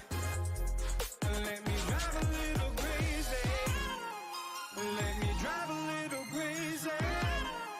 Let me drive a little crazy. Let me drive a little crazy.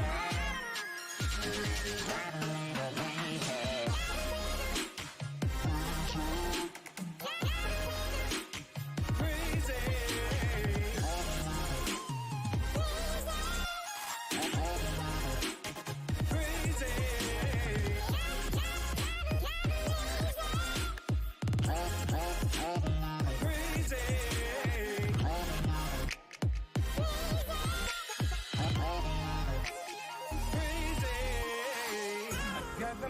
Now the honeys wanna get with me.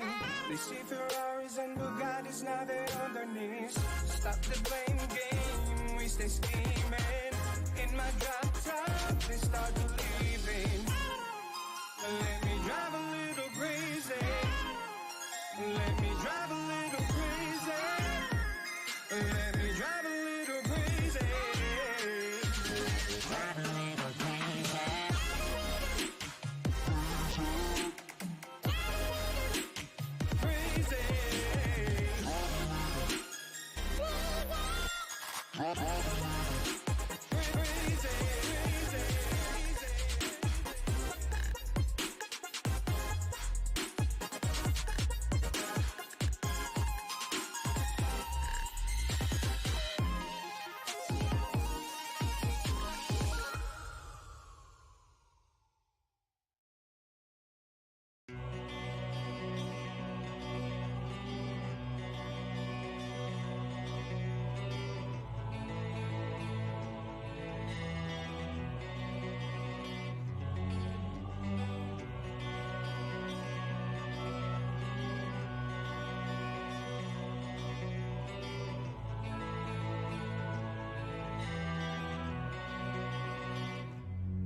Thanks for the money, stupid fuck.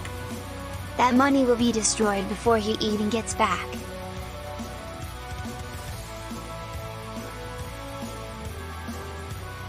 $110.09 from Apple iTunes.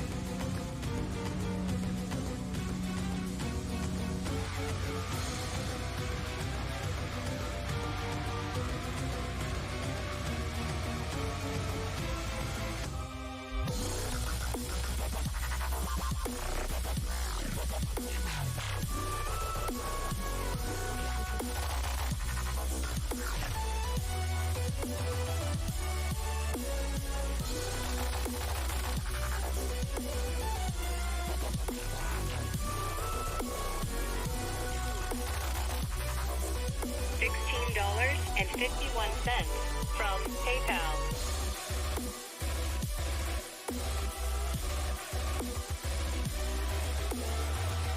I need that money. I really do. I need that money.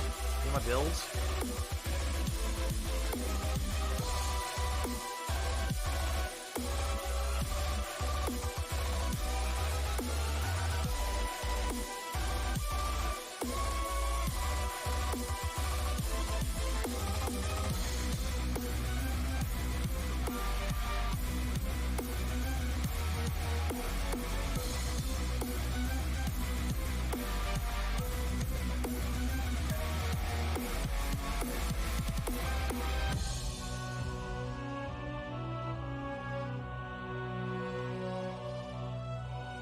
$110.09 from PayPal.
What do I do?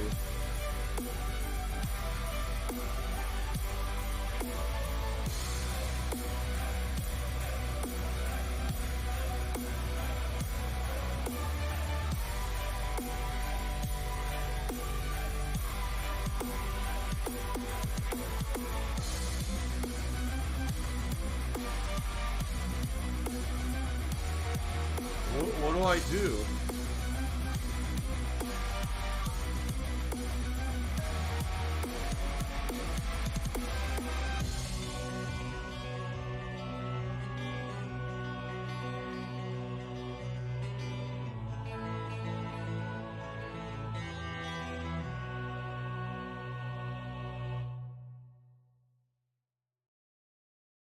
Look out, there's a black woman coming. Ah! She takes them both out. Boom! Steals the backpack and runs away. Oh.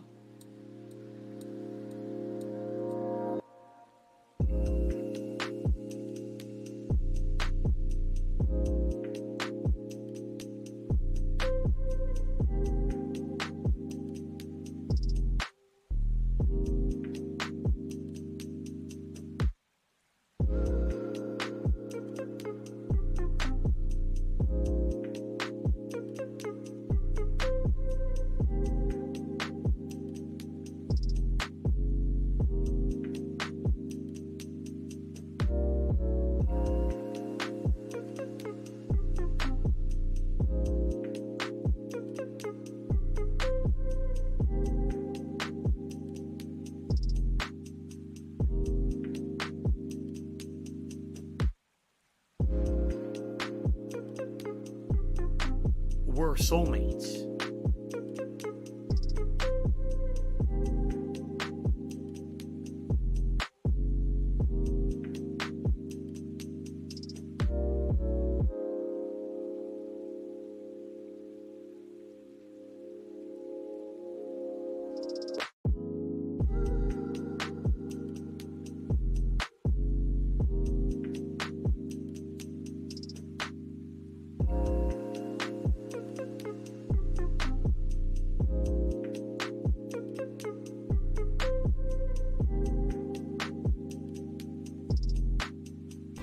Kim Jong-un just to be $5.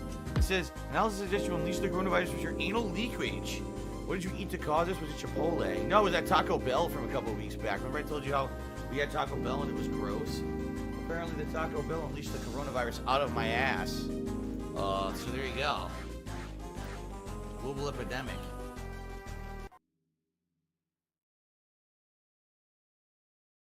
I'm losing my mind in a wave of you. Swept me up like the ocean blue. Can't lie, gotta face the truth. I'm falling harder than I wanted to. And they say don't. If I could get down on my hands and knees and say thank you and still be on camera, I would do it. But I'm already diving in so carelessly.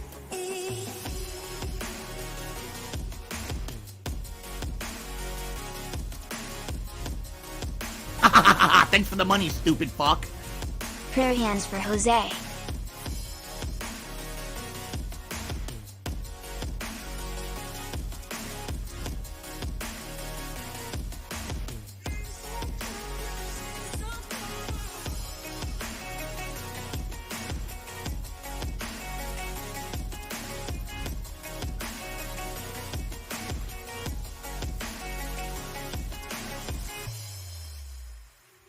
I'm losing my mind in a wave of you.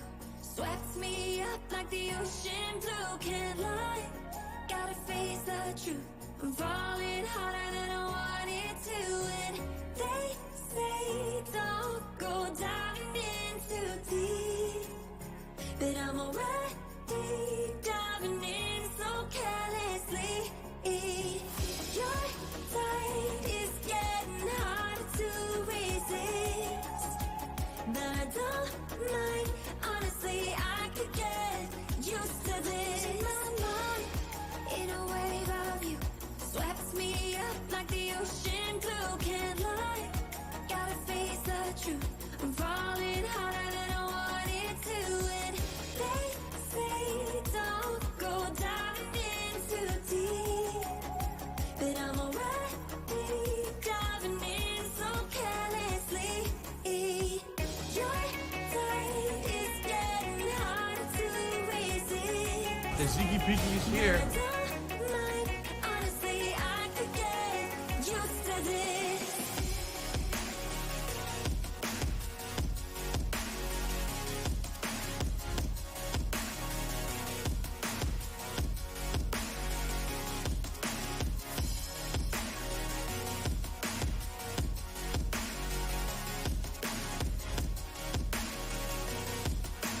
I could get used to this.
was Shepherd on the floor. Shoot him in the face cause he's on the fucking floor. Shepherd on the floor, it was Shepherd on the floor. Shoot him in the face cause he's on the fucking floor. Shepherd on the floor, it was Shepherd on the floor. Shoot him in the face cause he's on the fucking floor. Shepherd on the floor, it was Shepherd on the floor. Shoot him in the face cause he's on the fucking floor.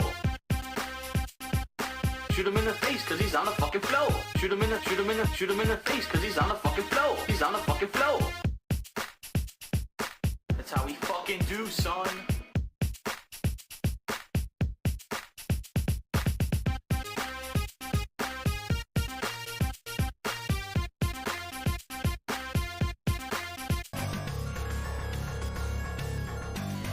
Stop this!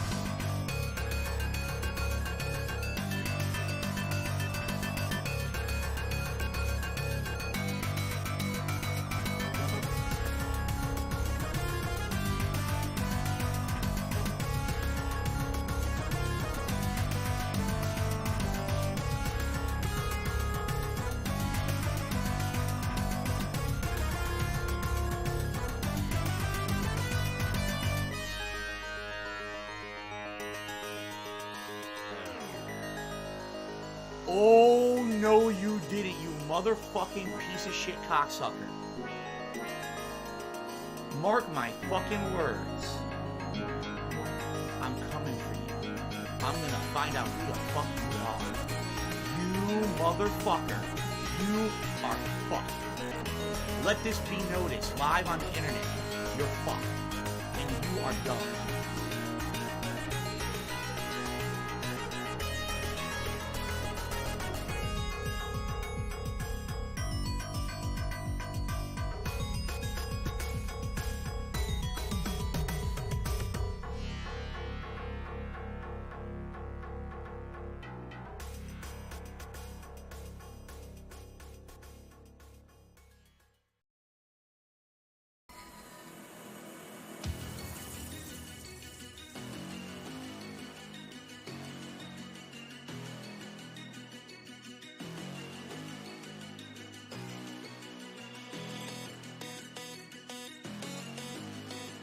It's Tevin's fault.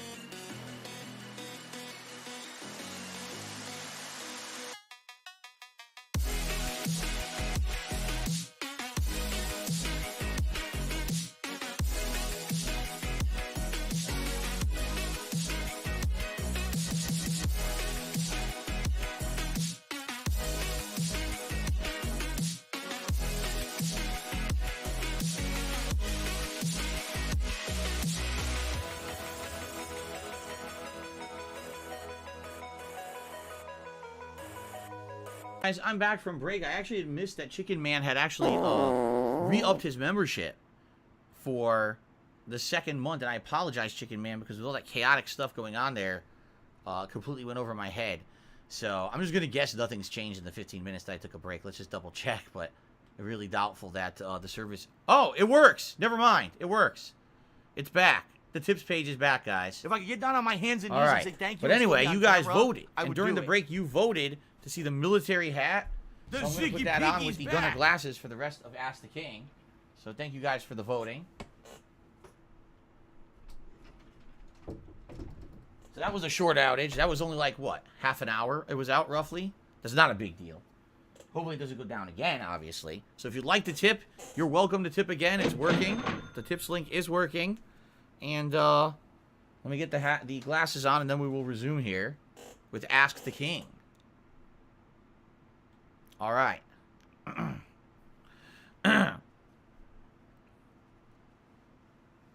Okay. Very good. All right, guys, ready? We're going to come back. Here we go. We're coming back from break.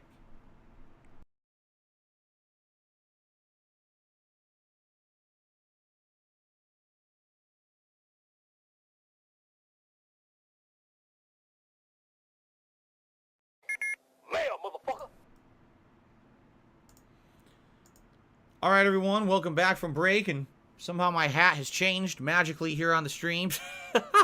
No, what happened was, thanks to the very generous contribution of No Couture in part 1, They said, Phil, you know, we we hit the contribute to you. tier but 2 it always tips seems goal like for it's the a black stream, hole. and you Because guys it always voted seems during like the no break matter for how this much we very silly contribute, military you're style always or still slash having pilot problems. hat, You're always still whatever in you want debt to call and it, nothing's that I'll be getting wearing better. for the rest of the show. I agree with So you. thank you for that. Thank you to No Couture. By the way, during the break, the whole Stream Elements thing fixed itself. It was only about a 15-minute break. It fixed itself, so now we're back.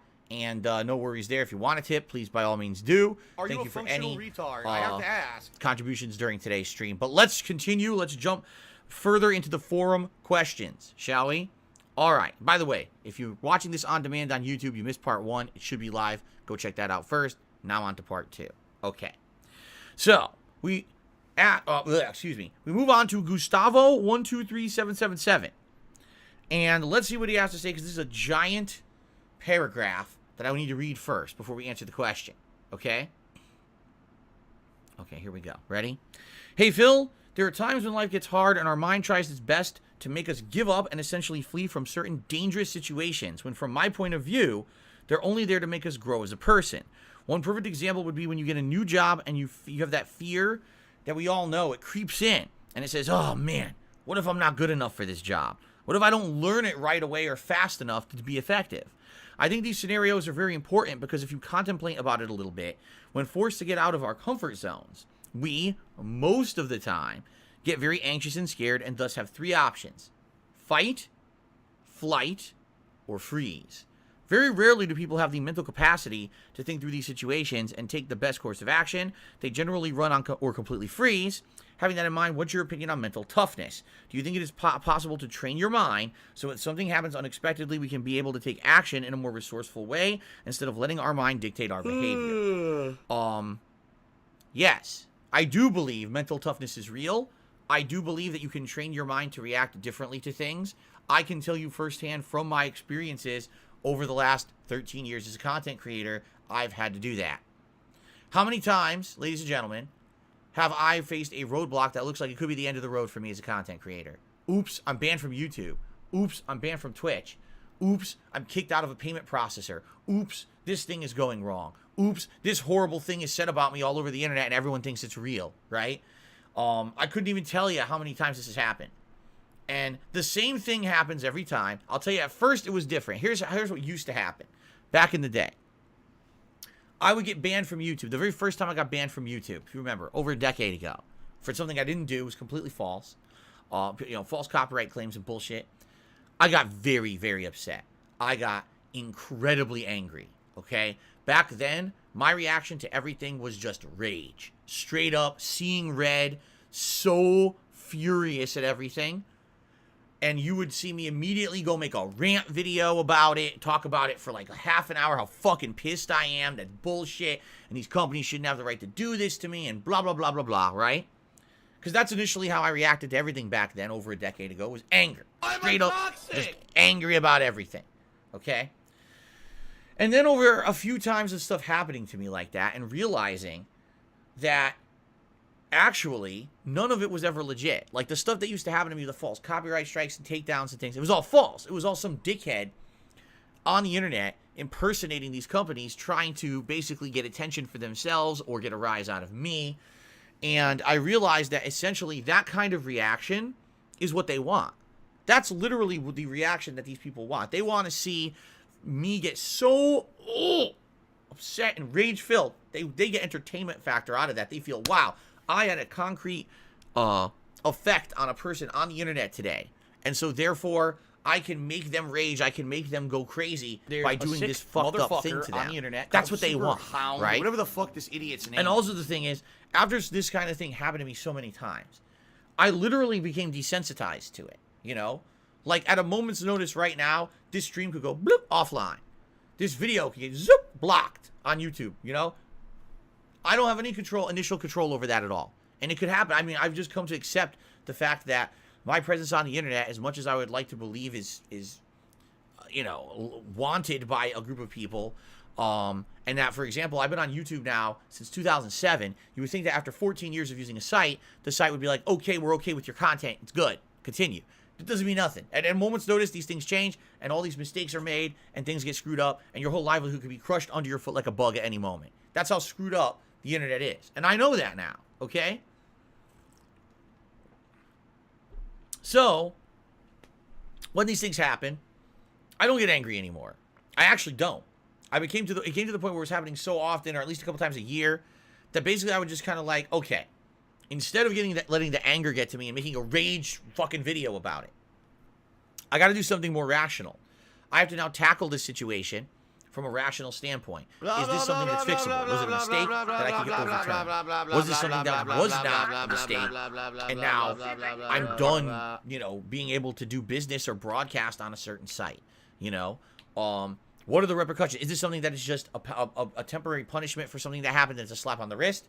Or is this something that a business has made a decision there, I'm gone for good, right? Because this has happened so many times. This has happened with YouTube. This has happened with Twitch. This has happened with partner agreements that I've had with partnership networks, you know?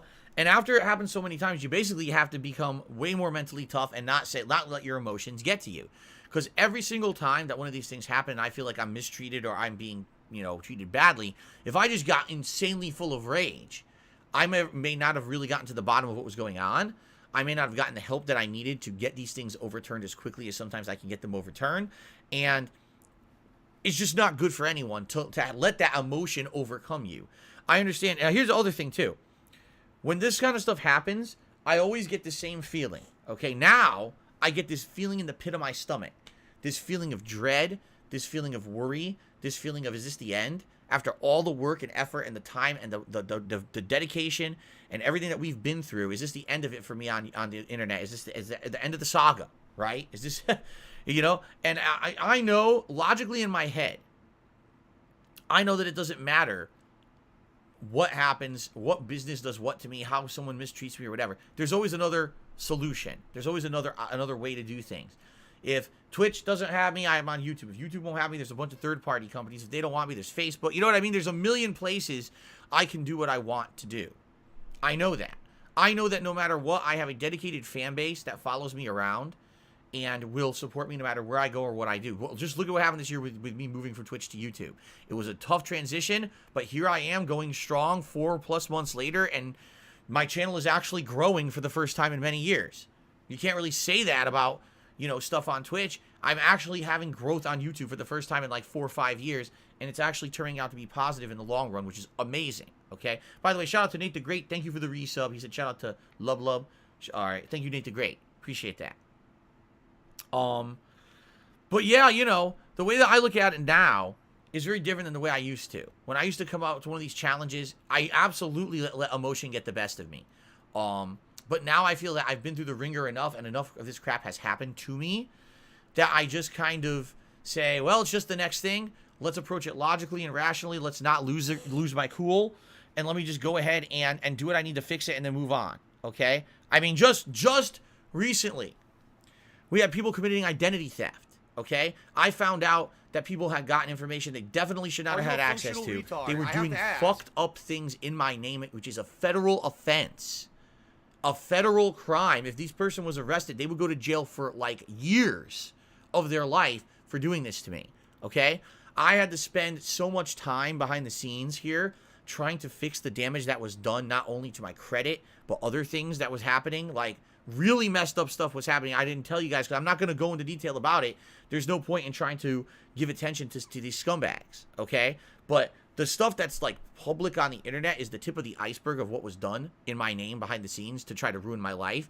That I basically had to go through a lot of, I had to contact a lot of people, pay a lot of money, and go jump through a lot of hoops, freeze everything possible with my identity to stop all that crap, okay?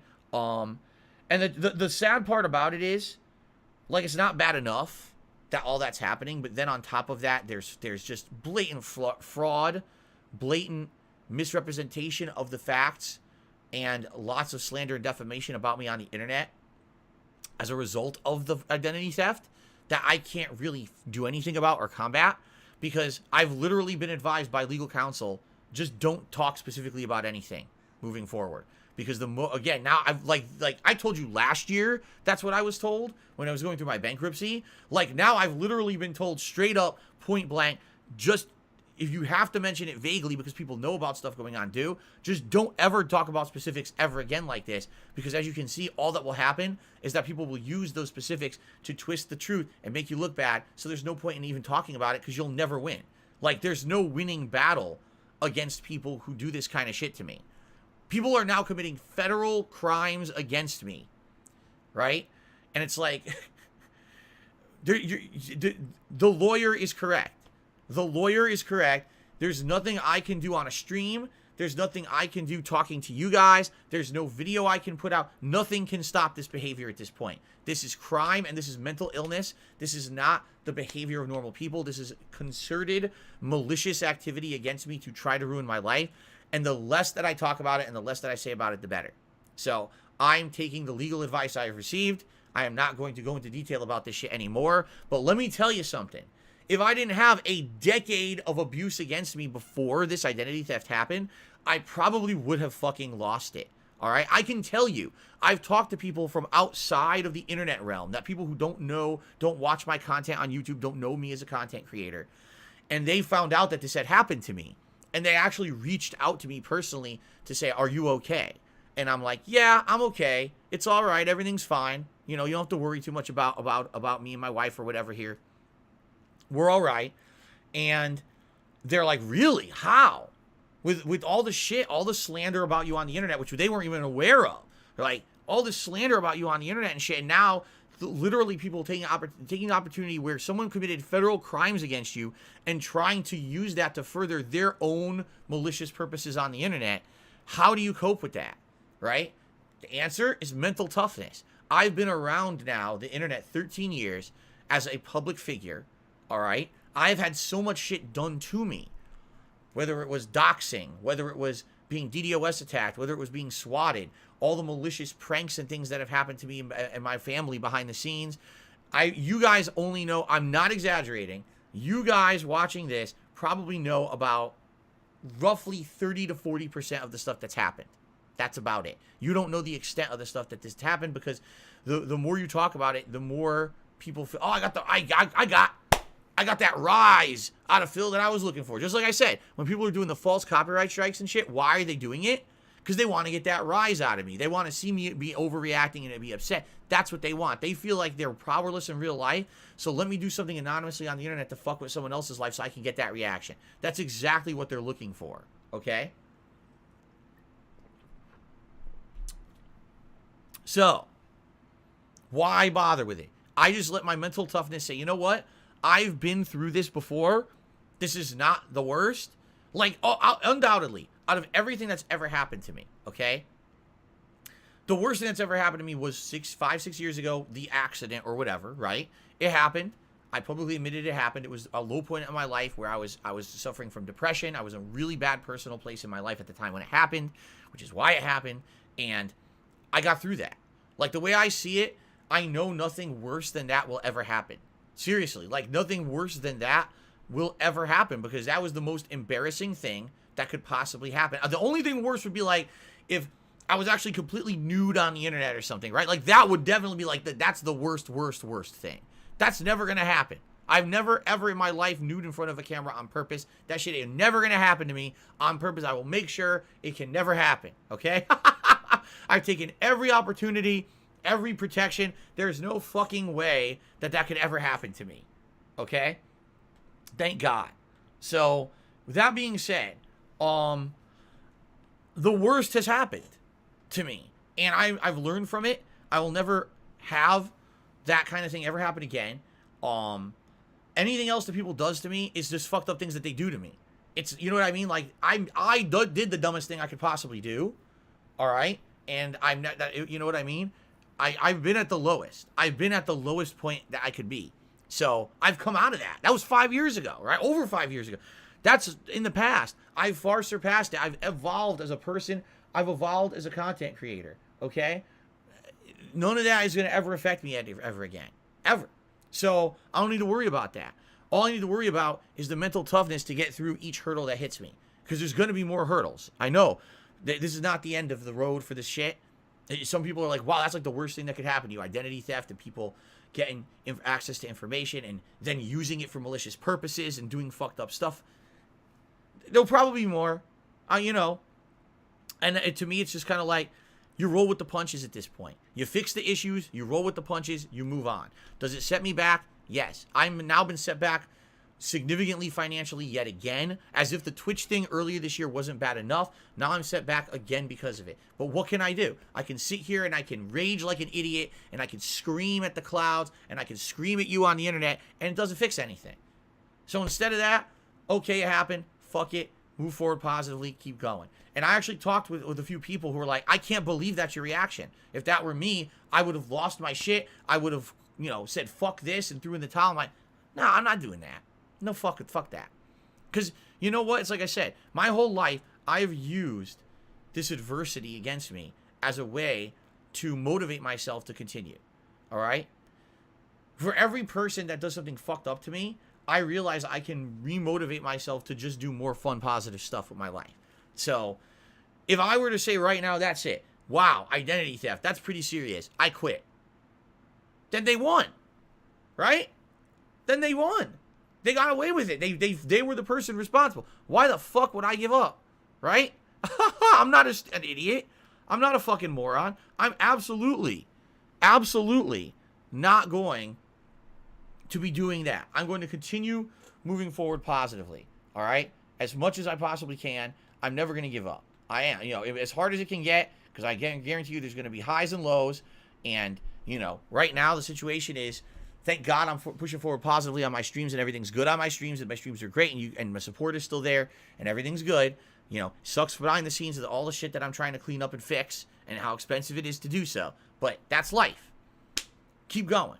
Thank God I have that mental toughness from all the years of shit that happened to me, that I now am kind of desensitized to the fact that this stuff will happen. And my wife to some extent too. Seriously. Like, if this had happened 3 years ago, and it was like the first thing she had experienced, messed up happening to me, or us, I should say, because we're married, so now everything is us, not me. Likely she would have had a very, very bad reaction. But this is like the millionth thing that's happened since we've been together. So she knows. She knows. You know what I mean? She knows. She knows what's going on, and she knows, how bad it can get and how bullshit it is, and what can we do? You move forward positively. So, yeah, I agree with you. There's the fight or flight response. There's the anger. I always had the anger response, the fight response. But instead, now I just kind of sit back. Okay, here's what happened. So what do I do? I got to do this to fix it. Got to do this to fix it. Got to do this to fix it. Still got to go on stream like normal. Who cares, right? I bet when it happened, there were people who were like, Phil's gonna come on stream and he's not gonna be able to do his thing, man. He's gonna come on stream. He's gonna crumble. He's gonna fall apart. He's gonna be all nervous. Fuck you. What the fuck are you talking about? Dude, my streams are where I go to have a good time. My streams are literally where I go to forget about that stress shit. I come and have a good time with my viewing audience with games. Like, that's the complete polar opposite. You know what I'm saying? It's the complete polar opposite of my mentality. Is when I come to a stream, I'm here to unwind and have a good time. So, of course, I didn't let it deflate me and interfere with my streams. That's ridiculous. Anyway, thank you, Gustavo, for the question. By the way, I don't know what I see silliness going on in the stream chat. People are misbehaving. People are getting timed out and banned. I'm not dealing with it. I'm doing Ask the King. My best recommendation to you right now is, instead of this stupid fucking drama in the chat, just relax and just have a good time. Stop talking. Oh, someone got banned. Someone got timed out. Who fucking cares? Shut up about it and enjoy the stream. Instead of derailing and talking about that like a 5-year-old, just watch the stream and enjoy me and interact with me. That's the fucking point of the stream, not to argue that moderators are doing shit. Like, what are you talking about? Fucking grow up and pay attention. Or else what are you here for, right? People just, again, you notice there's no drama here, so we gotta create drama in the stream chat now. Fucking immature shit. Mortal Dubstep, no, I do not smoke weed. He says it would help you unwind. I do not smoke weed. I don't need weed. I'm chill. I'm chill, man. That's a huge change from when, me back in the day. I don't get super angry about this stuff anymore. I'm chill. I don't let it get to me. Okay. Continuing on. I cured it with my brain asks the following. In the past, you spoke of your state's COVID measures and its effect on local businesses. You said many were closed temporarily, but not all came back when the state allowed them to reopen. How are your local businesses doing now? Well, it is sad that because of COVID, a lot of things had to close extended period. And I have definitely noticed some businesses are gone. There's a really good Mediterranean restaurant that my wife and I were going to. You get an incredible amount of fresh food, including either chicken or beef or lamb, the shawarma or whatever they call it. Plus, you would get a giant side of hummus with their Greek style rice, a fresh salad, pita bread, and it was like ridiculously cheap. It was like $15 for all of that, like insane amount of food, $15. You go in and get it, and it was like gourmet food, and they're gone. They just went out of business. They couldn't survive in a delivery-only atmosphere because people went in for the fresh. You couldn't get it tasting as good delivered, so they went out of business. It sucks. By the way, thank you, Nate the Great, for a $5 super chat. Actually, that was a super sticker. It's a pear saying, how's it going? A cartoonish pear. What the heck? Thank you, Nate. Thank you for that. Okay. So yeah, that sucks. Now, there's other places that I've noticed. And by the way, most of the places that closed were either the kind of shop where you have to physically be there. Like, for example, a collectible shop. Or a resale shop, like not a pawn shop, but what's the name of the word? Like a thrift store. How's that going to survive in the pandemic, right? How? It's a brick and mortar store you have to go to see products. Closed during the pandemic. By the time it's going to reopen, they're out of business for 6-8 months. Thanks for the money, stupid fuck. Out of fuck. business, right? He's really until tomorrow night I've when noticed Goofy some other claps places. status and he drops 14 During the F-bombs. pandemic, they basically adapted to a delivery model, and now they never reopened for like restaurant style services anymore. So for example, there was a Chinese restaurant that my wife and I was our favorite Chinese restaurant in this area. Whenever we could go there to sit down and eat for dinner, we would. They've been closed since the beginning of the pandemic. You could only order food. The problem is they're too far away from us to order food. They won't deliver to us. So we can't order and we can't sit in because they don't have in-seat dining anymore. We can't eat there anymore. We haven't eaten there in a year and a half. You can't. You know, that's the kind of stuff that I'm seeing change in. There's a spider behind me. Oh, Jesus Christ. Thanks. That's the kind of thing that changed in the COVID world. You know what I mean? Now, thankfully, that's not the case for everything. But I hate to say, the thing that's disappointing is, guess what other places that weren't affected at all? Oh, the big chains. Do you think a single McDonald's went out of business during the pandemic? Right? Of course not. Do you think a fucking Walmart went out of business? That's what I mean. Like these ginormous corporations that are backed by such insane amount of money, any chain in America is fine. They suffered nothing at all. They were perfectly fine. They already were rolling in so much fucking money that it didn't matter that they couldn't even sit there and eat. Some of these places never reopened for in seating. Like I said, McDonald's, Burger King, the fast food places, you can't even sit inside to eat anymore. But who cares? Most people just went there for fucking drive-through anyway, so it's not even like that's a big deal. You know what I'm saying? By the way, shout out to DTF Steak Fries for the membership. DTF Steak Fries has become a channel member. Thank you so much. I lost track of members. I'm going to check between the streams today and see if those went up or down. I'm not even going to edit it now because at this point, I know I already screwed up and didn't up it earlier.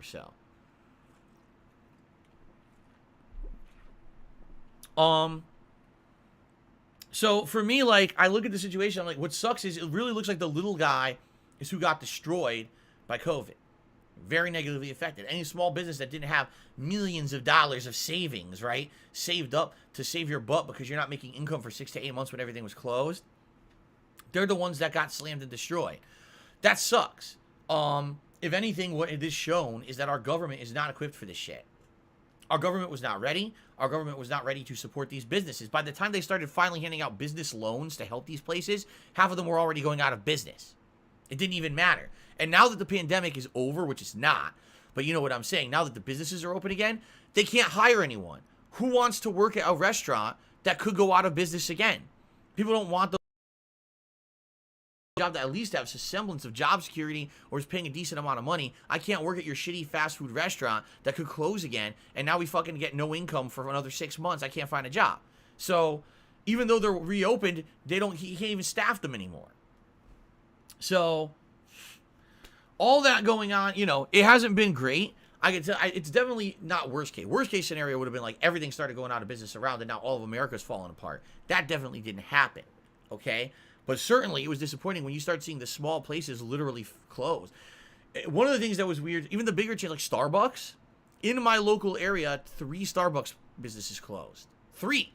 Now, I think the reason for it is because there was too many fucking Starbucks. Like, I'm not even kidding you. In some places here in Washington State, there's a Starbucks in a parking lot. Across the parking lot, there's a supermarket, and in the supermarket, there's a Starbucks. and then you drive down the street 1 block and there's a Starbucks, and then in a parking lot another block down there's a drive-through only Starbucks. So within like a 1 mile radius there's 4 Starbucks. Gee, I wonder why that couldn't support that model in the pandemic, right? Yeah, gee, I wonder. So yeah, a few of them went out of business, but in that case, do I actually think that that's a detriment? No, I don't think there need to be that many fucking Starbucks to begin with. But you know, it is what it is. And I hope that at least some people can start to rebuild from this shit too. Like that restaurant that closed, that Mediterranean restaurant was fucking good. And now there's no Mediterranean like in my area. I have to drive out of my way if I want to get a Mediterranean. So I hope that like things will start to rebuild and come back, because it's very unfortunate that this is the situation in my opinion. Okay. Gotti Senpai has asked a question. He says, "Hey Phil, it's Gotti Senpai. I originally found your channel through Review Tech USA. Then I became a huge fan of your live streams. I can understand your frustration with Rich, but you and Rich are my 2 favorite YouTubers. I wish one day you can both have a live stream together. Do you think going on his podcast would help you gain supporters for your channel? Maybe it'll give a chance to let people know how awesome you are. Thank you so much for reading this, and keep being the great person you are." Here's the problem with that. The truth is, I have no animosity towards Rich whatsoever. I don't give a fuck about the guy. He can do whatever he wants. The problem is he can't keep my name out of his mouth. Rich is the kind of content creator that he has to seek out what he feels is dramatic on the internet to over-sensationalize it in his content so that he can get views. He doesn't do gameplay streams like me. He doesn't retain a viewership like me that people are coming to chill and relax and have a good time with games. People go to him to hear gossip, okay? That is completely different than what I do, and I would not want to be that kind of content creator, all right? So in regards to Rich, okay, in regards to that, you know, he invited me on his podcast, and months ago, here I am on a live stream. Again, I don't talk about the guy. I don't know nothing about him. Don't care about him. Comes on my live stream of Fallout New Vegas and says, "I want you on my podcast." Okay? If you really are serious about it, contact me behind the scenes. Send me an email, whatever. We'll talk a little bit about it, and we'll figure it out. But I'll tell you up front, I don't want to talk about drama. I want to talk about gossip. I want to talk about games. What do I do on the internet? I play games all day. I've been doing this for 13 years. I consider myself kind of an expert on doing this kind of thing on YouTube or Twitch. Whether you want to talk about that, you want to talk about the state of games now, a specific issue regarding games. I don't want to talk about, oh, what's this slanderous rumor people have about you today, Phil? Can you address it? No, because I don't address slanderous rumors because it's a waste of my fucking time. I just play games and have fun. That's what I'm all about. But Rich doesn't want that. Rich wants me on his show to have drama. He wants to bring in the drama viewers to his content and get benefit off of that, make bank off of that. That's why Rich has interest in me. Not because Rich cares about me, not because he likes my content, because he wants to benefit from drama, okay? I don't benefit from drama. I get hurt by drama. Rich 100,000% benefits from drama. That's the kind of person and content creator he is. That's why he wants to do that. So Rich did actually eventually, a month or 2 later, came on my stream again and said, "Will you be on my show?" I said, "You never contacted me." So he did. He emailed me and he said, "Okay, let's have you on the show later this week. It'll be an open forum where anyone can ask you whatever they want and you'll just answer live questions on the show. That'll be the show." What? Rich, why can't I do that here? What are you talking about? Like, why do I need to be on your show to do that? I could do that on my own shit. You know what I'm saying? Like, what are you talking about? Huh? So what he wants to do, he wants to put me in front of a firing squad. He wants me to stand here while people take pot shots at me with every piece of drama possible. Insult, insult, drama, drama, slander, slander, defamation, defamation, every possible thing. And I gotta go, like, dodge the bullets like this, right? This is what he wants on his show. This is the content he wants. So I responded to him. You know what I said? No! I said, I'm not coming on your fucking show to cause drama. If you want to have a show that, number one, has to do with something intelligent, a topic of gaming, something productive, you know what I'm saying? I will absolutely positively come on your show to have an intelligent discussion about something, if that's what you want, okay? But I need some protections. I need to make sure that my IP address isn't going to get out there. I don't know what kind of, chat client he would use. I don't know. Who knows? Whenever I went on shows back in the day, it was like Skype and shit, but that was a million years ago. So who knows what people use now? So I said, it would have to be secure. It would have to be a situation where people don't know my account so that they can't get my IP address and fuck with my streams and hurt my livelihood and stuff like that. We'd have to have things off limits. I don't want people going on there and trying to insult my wife or my other family members and shit and bring up personal shit. It has to be, a situation that's controlled. Or else what's the point? You're literally putting me and my family in harm's way, okay? So I responded to him saying this. He never responded. He ignored me. He basically acted like I never responded. So he doesn't care. He wants it his way. Rich wants Drama Central on his stream, and he wants to make big bank off of it. He sees me as a dollar sign. That's Rich. He sees dollar signs over Dark Side Phil. That's all he cares about. Spinning me into a way to make money for him. So unless he changes his fucking attitude about this, there's no way I'm going to ever go on his content or his show. There's no point. Why the fuck do I want to go on his stream to talk about shit that I could very well do on my own stream and I don't want to do because that's not the kind of content creator I am. I just want to play games and have fun. So, no, I'm never going to be on a stream with Rich because he's a drama queen. He's someone who literally creates problems by talking about the dirty laundry of others, and he benefits from it. It's immoral. It's fucked up what he does. I personally don't know how he lives with himself. But then again, I don't know how he lives with himself when he goes on his stream, takes his shirt off, sucks a cucumber, kisses chickens, and does whatever the fuck else perverted shit he's doing on his stream to make a buck. I don't know how he could live with himself with that either. My accident was an accident. This guy every fucking day is going on his streams perverting himself for a live audience to make $1. There's a big difference between the two. You be the judge, all right, of who makes better content between those two styles, okay? That's up to you. There's a reason why I have a dedicated fan base who come and enjoy games with me on a daily basis and chill. There's a reason why the only people who give him any kind of support are people who are asking him to get nude. So there you go. Snowstar tipped me $1.50 and says, can you please do the Halloween marathon with the lights off and in the dark? Usually hand out candy at Halloween if people knock at your door. Do you think your streams will ever be more friendly and free from trolling? Thank you, and I hope you will.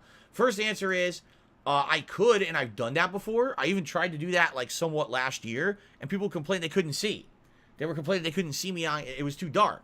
I don't have a studio lighting here. I have one lamp right there, a window that I can leave open or closed, and like a flashlight I could put on the floor. It doesn't look good. I don't have the fucking crazy halo lighting and the shit that I can do to make this look professional grade. Okay? So I tried the lights off. People didn't seem to like it, but if people wanted me to try again, I'd consider it. I don't know if it would work. Do I hand out candy at Halloween? No. I live in a private community. There's not a public walking street. No one can go in if they don't have permission. If they come in without permission, they get arrested and kicked out. I'm serious. Like, the police show up and they either escort you off the property, or if you're seen doing here for malicious purposes, you go right to jail because it's private property. Okay? Do you think your streams will ever be more friendly and free from trolling? I would like to say yes, but who knows? The problem is, again, there's so many elements to this that I don't control, right? There's a whole community of people out there on a site that's apparently protected, I don't know fucking why, that is the most malicious, disgusting actions ever, and they just stir shit up constantly. I don't perpetrate it. I don't have anything to do with it. They just do their own thing. So I could be having the most positive, great streams here, and then one day they just try to ruin it anyway, right? Then you got people like Rich, who are the shit stirrers. He's literally a shit stirrer who's like, every once in a while, I got to bring up Darkside Phil's name to cause drama for him so I can make a buck. So as long as the shit stirrers still exist, as long as those who make a buck off of my misery still exist, and as long as those nut jobs over at a site like that still exist, I don't know how ever we could reduce the drama on the streams. I don't create the drama. I never create the drama. I don't want the drama, you see? Okay, continuing on. The next question is from Eno, who asked the following. Have you ever thought about playing co-op games like X-Men, Monopoly, Mario Party, Metal Slug, or Golden Axe? These and other games where you cannot team kill each other, but you can play with fans given options. Trolls can't ruin the game because there's no way to kill or interfere with you. Eno, sadly, I hate to say this, you have not been around the block like me. You just haven't been, okay? Any of those games you just mentioned, people control, all right? I'll give you an example. X-Men. It's not Children of the Atom. X-Men is the side-scrolling beat-em-up, right? The arcade game. Literally, a troll could get in the match and just keep walking the wrong direction. The camera will never scroll. You can never advance. Stream's ruined. Monopoly. Troll can refuse to do anything that's productive to the game, even if there's a timer. They could just sit there every time trying to expire the timer. They could literally hoard properties and not refuse to trade and play intelligently. They control the game and ruin it. Mario Party, same thing. Metal Slug, same thing. Like, see what I mean? Like, all the games you're mentioning, you're thinking, oh, well, they can't grief you, okay? Griefing is different than trolling, okay? A troll, any multiplayer game you play, a troll can get access to that game, take it over, and ruin it for the viewing experience. I know for a fact there were games back in the day that I would do co-op sessions with people in first-person shooters. You think, oh, well, they can't shoot you, right? True. But they sure as hell could get your team killed by doing the dumbest things. They could stand right in front of you and dance in front of you, and now you can't shoot. So, no. I hate to say it, you know, the things that you're saying is not the case. There's no such thing as a troll-proof game like that. I wish there were, but there's just not. Goji Tanks sucks content. Tipped $4.20. Says, damn, I just got home from work. Probably missed a good chunk of Ask the King. Tuning in now. Have a good stream. Thank you so much for the tip. Welcome to the stream. I'm still going. We still got lots of questions to answer. Don't worry. We still got a good amount of time here on the show that to go, and it's not even nearly over yet. Wow, I just received a $20 tip from an anonymous tipper. Thank you to the anonymous tipper. That gets us up to $140 in tips today and climbing, guys. Thank you so much. We've almost hit the tips goal for the stream, which is outstanding. Thank you so much. Remember, we get a vest when we hit the tips goal. Okay. Continuing on. From Phantasy Star PG. He has a ginormous thing to say, so let's listen to what Phantasy Star has to say. He says, first of all, I want to say it's nice to be back on your videos, Phil. It's nice to see that you're doing good since the days on Twitch. By the way, I do miss overnight cheering like we used to have on Twitch. I know. One of the major things that's different about YouTube and Twitch, there's not an existing chat room that just runs permanently. The chat room that exists is one that's created specifically per game. And if I remember to do it the night before, then technically there is an overnight chat room. But I have to set it up the night before. If I don't manually set up that chat for the next game I'm going to play, it doesn't exist till I set it up. So today I did actually overnight set up Ask the King. So if people wanted to come and say do a super chat or a super sticker overnight, they would have been able to do that. But it's not always the case. Sometimes I forget and then it doesn't exist. It's not a given like it was on Twitch. Okay? Okay, now continuing on. I feel that your views... Hold on. He says, my question is about Psychonauts 2. I feel that your views are spot on about Microsoft not making the game properly. Excuse me, not marketing the game properly. I read that completely wrong. While Psychonauts 2 was a great game because Microsoft invested a lot of money into it to develop it, it helped add the previously cut boss fights back into the game, and it even got Jack Black back into the game. However, some ways I feel that marketing could have been better, and if Microsoft had done a full remake of the original Psychonauts, perhaps, to re-release before the release of Psychonauts 2, and maybe even push its VR game, the, what was it called? The Rhombus of Ruin, which I didn't even know existed before I played Psychonauts 2. Yeah, they did not remarket Psychonauts 1 at all, and I didn't even know that the VR game existed. I had no idea there was other content to play before I played Psychonauts 2. Microsoft did that bad of a job of marketing the game. Okay? So he says, here's a case in point. Square Enix made sure people had opportunity to play Kingdom Hearts 1 and 2 before Kingdom Hearts 3 came out. He's right. If you remember, right before, the year or two before Kingdom Hearts 3, we had the Kingdom Hearts 1 Complete Collection and the Kingdom Hearts 2 Complete Collection. You could buy those collections, play through all those games as a lead-in to Kingdom Hearts 3, in which case you would have understood the plot of Kingdom Hearts 3.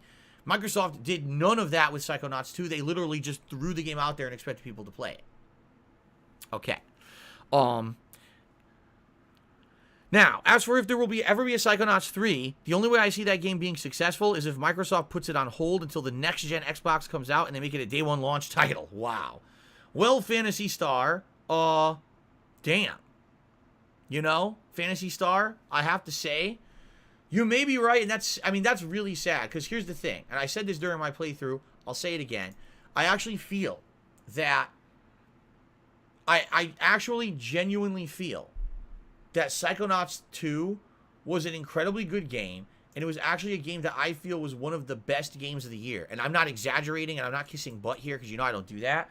Like, I thought it was a major feeling of nostalgia for the old school platformer style game, and I actually felt that it was a throwback, but it was done with modern graphics, modern gameplay mechanics, and it was done well.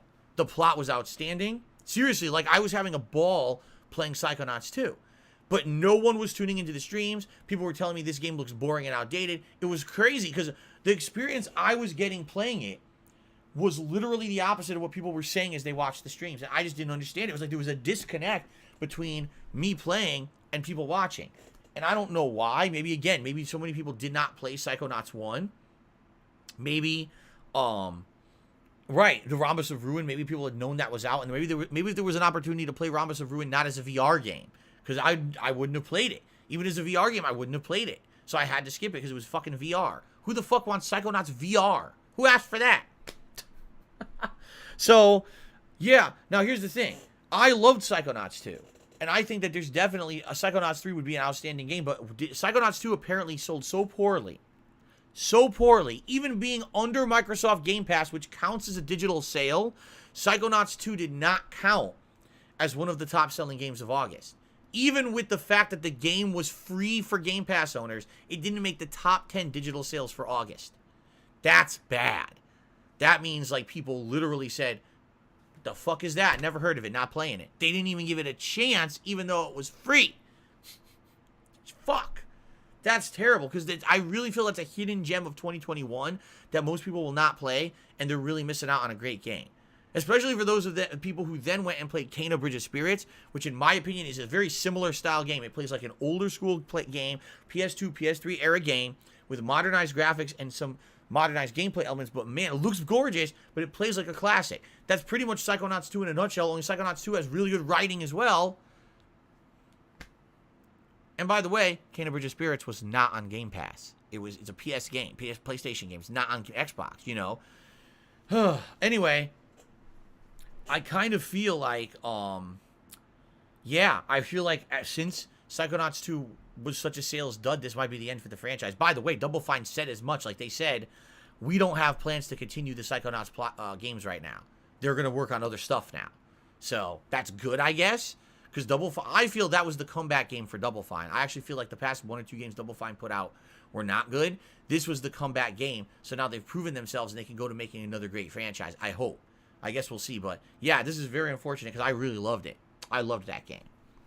Okay, Tsunami Carl asked 3 completely different questions, so let me go through them all because they're all unrelated. His first question is, this is more of a suggestion for your streams. I'd like your thoughts. What do you think of the idea to have a top tipper of the month who would get to choose one of the menu items on a future Feasting with the King episode? First of all, the idea of a top tipper of the month works when your contributors don't get harassed. Mine do, because my detractors hate me so much, and they try so many things to take me down and then fail, that then they think the next positive course of action that they could do is to harass the people who support me and keep me going. So, I'll give you an example. This was a few years back. I didn't even know this, okay? But apparently when I guess I was using Streamlabs, and when I started using Streamlabs very prominently, there was a leaderboard behind the scenes of Streamlabs that was tracking contributions. Now, what I would tell people is, if you don't want to be known that it's you that's tipping me, make up a different name. So when you tip me, you're hiding your identity and people won't know it's you. But apparently Streamlabs was, without my permission, they never asked me to do this, they were tracking top tips and accumulating these totals behind the scenes and had a leaderboard on some page on Streamlabs that I didn't even know existed where you could see the top contributors. So even though there were people who were contributing in other names, it was adding those cumulative totals and listing them publicly. This is the person who was really tipping Phil. So when they found that, people went and harassed those people. People got doxxed and fucked on the internet because of that. Now, when I found out that was happening, I turned off that leaderboard, but I didn't even know that leaderboard existed. Right? Now, who would have thought that a leaderboard that was probably supposed to be something positive, let's track the top contributor of a streamer, that's supposed to be a positive thing. Oh, let's give real credit to these people. Instead, it becomes a waste to weaponize that information to attack people, right? It's pretty fucked up. So first of all, I don't even want to go there. You know what I'm saying? Like, I don't even want to have a place where people can go and find out who's the top contributor. If there's a nut job out there who wants to spend countless hours counting every tip and surmising, the thing is, according to my detractors, every tip is only iced coffee. Literally every tip today is only iced. So we have an anonymous tipper, Goji Tank Sucks Content, Snowstar, Anonymous, Uncle Vatrid, Chicken Man. They're all only iced coffee. No Couture, that's only iced coffee. Any other behind the scenes contributions that happen, that's only iced coffee. So they believe this nutcase shit, And they all just think that that's all true. In reality, I'm not kidding you. None of those people were only iced coffee, but these people are so crazy, they think that only one person actually supports my streams. They're that crazy. They're completely insane. So that being said, okay, I don't even want a way to track the information. That's number one. Number two, your suggestion here is have them pick a menu item for Feasting with the King. Well, the thing is, I like the fact that with Feasting with the King, what we're doing is over the course of like a week or two before the show, people are voting on what cuisine I have, and then live, like the day of, we order together. Like, I like that, because that gives us opportunity to kind of do something fun and interactive, okay? I like that a lot, and I don't want to have a situation where, because someone contributed, all right, someone contributed, well, now all of a sudden, this contributor has control over all this stuff. That's how problems start, okay? It's one thing every once in a while, oh, I did a flight sim stream, and the top contributor picks where we fly next time for a segment of the stream. But now when you have entire shows controlled and dictated by one person, that's when you run into problems, right? It is. That's when you run into problems. And I don't want to start situations where now you got people who are angry about or upset that the show's ruined because the person picked something bad. I also don't want a situation where maybe someone contributes, they actually control the show, right? Oh, they pick the cuisine to eat, we eat it. Oh, then they charge back the tip, right? That's why I don't go there. On paper, it sounds like it's safe. It's really not, sadly, because of the malicious actions of these assholes. By the way, it looks like 2 tips came in I missed. I will read those off after I finish these questions. So the next question from Tsunami Carl is, for someone that does not currently have a next-gen console, do you think it's smarter to wait for a Pro version to be released in the coming years, or purchase the base model now at retail price? Or you can even get your hands on one. The answer to that question is simple. Are there games out right now you want to play on a next-gen console, and what's your reasoning behind it? Are there console exclusives you want now? Then get it now, if you can. Don't pay a scalper. If you can get it for retail price, and there's an exclusive you want to play right now, get the base console now. Okay? If your issue is, I just want improved graphics. That's all I really care about. I don't care about exclusives. I just want to be playing the best graphical version. Okay? Then I could see both sides of the fence, because some people may be like, well, you could work your ass off now, you know, to get the console, but really, especially with these games that are cross-platform, like we all thought the new God of War, the new Horizon was going to be PS5 exclusive. They're not. They're cross-platform now, and you know that they're going to make it so at least they run decently on a PS4 Pro. So maybe don't go crazy. Wait until there's a killer app. Wait until there really is a PS5 exclusive you want to get it. Now, as for the PS5 Pro and Xbox Series X Pro, inevitably, I think we've been desensitized to think it's just going to happen. It's going to happen, but we don't know. We're in a situation now that's a lot different. Because of COVID, the world has literally been set back years and years of production. Who's to say that in 3-4 years' time that we'll even be in a situation where the microchips are readily available again, and now they can make a Pro model of these consoles? I don't want someone sitting around for 5 years waiting for a Pro that never comes, because the world has changed, you know? The situation of every console getting a Pro version was the last 2 console gens. True, that wasn't COVID. That was pre-COVID. The world might have been irrevocably changed, okay? So if you absolutely want the exclusives, or if you absolutely want the best graphics and you're not willing to have a what-if scenario, if you ever these things will appear, I don't think you should count on the Pro existing. I think if you can get the console now, maybe you should try to get it. Just don't go crazy, and do not buy it from a scalper. That's the worst case scenario that will just make things worse for everyone. No one will ever get these goddamn consoles. Okay? Last question from Tsunami Carl, then we'll do some shout-outs. How long do you think you can realistically stream for a living? I think it would be pretty unique to see someone as a 60 or 70-year-old being a streamer or gamer. It's never been done before, to my knowledge at least. Could you keep going strong for another 25 years? And if not, what are some of your interests as to other means of income? Well, it's funny because I never even knew when I got into this what it would entail and how long I would be able to do it or anything like that, right? Who knew? I never did this for a living to begin with. It wasn't my intention. When I became a full-time streamer in 2017, my horizons were kind of open, because I realized, of course, right now, the big thing is games. And I play games, I enjoy games, that's what I'm known for, right? But people all the time over the years have asked me, can you do other kinds of content? Can you do movie reviews? Could you do live commentary over TV shows or movies? Could you comment on world news? Could you comment on politics? Could you do this? Could you do that? I have strayed away from all of that. Why? Because right now, games works. There's no reason for me to stray from the formula of games when gaming is a big thing that's working for me. I'm known for gaming. Let's go with that. It's very, very possible as I get older, my hand-eye coordination is going to go. I might get carpal tunnel. I might not be able to do gaming like I do now, right? I might lose interest in gaming. Maybe now I'm loving it. I love gaming. But maybe in another 10 years, I won't care as much about gaming. However, all that being said, I have an audience. I have a following. I have people who like me as a person and like to hear my opinions on everything, not just games. So at one point in my life, yes, maybe I will branch out. Maybe I will do something completely different. And maybe that means that I don't have to be a full-time gamer anymore, but I could do some games and I could variate and do other shows that are commentary shows, right? Right? It's very possible. I could change my formula up a little bit as I get older. Now, I'm not saying that this is my plan. I'm just saying this is a what-if scenario. You asked me, realistically, could I keep doing this for another 25 years? Maybe. I don't know. Things could change. The thing is, the climate is so weird on the internet that things could change overnight. Overnight, oh well, because of copyright, no one can do streams anymore, period. Done. Done. Oh, shut down, right? You cannot plan for this shit. You just can't. You can't make a roadmap of what I want to do with this business in the next 10, 15, 20, 30 years. It's just not possible. Okay? I don't know what next level of trolling is going to do to fuck my life up. I'm sad to say that, but I just don't know. I have no clue what's going to happen. So because of that, I can't really plan formally ahead like a lot of people can. I love doing what I do.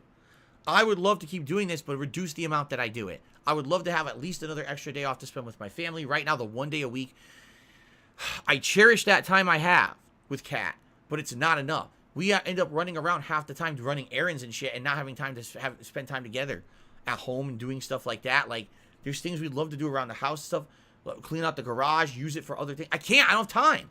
I just don't have fucking time for it. I would love to be able to do that, but that's something that's long-term better. You know, something, if I could stop having things financially screw me over, like identity fucking theft and Twitch kicking me out of the partner program for no goddamn fucking reason, and maybe I get to a better position, then maybe, yeah, we'll be in a better situation. Right now, I'm just nowhere near close to that. Okay? All right. Shout-outs. Chocoboko tipped me $5, said, not a serious question, but have you ever heard of the Fist of the North Star meme where a boy watches the show, becomes a hitman? If a woman watches it... No, wait. He'll become a man. If a woman watches it, she becomes pregnant. If a cat watches it, it will become a tiger. It's because it's a mane.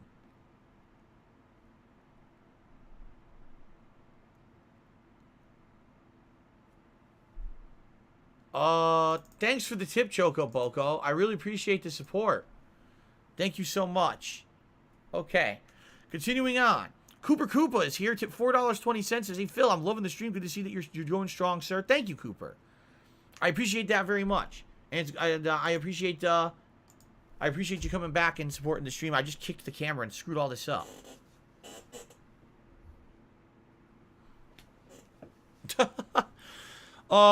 Kevin Bernstein did a super chat asking, why isn't Kat on the streams more? I think you understand the reason, because she got harassed hardcore for a few times she was on 3 years ago. I typed Kat instead of Kevin. And she has no desire to be harassed further. If ever she changes her mind, she's always welcome on the streams and can come on the streams if she wants. But until that day, I'm not going to pressure her ever. Okay? Let's just keep going. So I have Twitter questions. So here's what we'll do. How about this? Since there's 45 minutes left till I'm done, let's not take a break. Let's just say fuck it and keep going. Let's just keep... I'm having a good time. You guys are having a good time. Why not just keep continuing? I don't need to take a break. I don't have to piss or anything. Fuck the second break. Let's just keep going. So first thing, before we get to Twitter questions, which is next, let's do shout-outs to patrons. Thank you to the people who month in, month out support me on Patreon. I know that I don't really mention it much. I know it's not a focus of my content, but there are people who like supporting me behind the scenes and don't care about interaction on streams.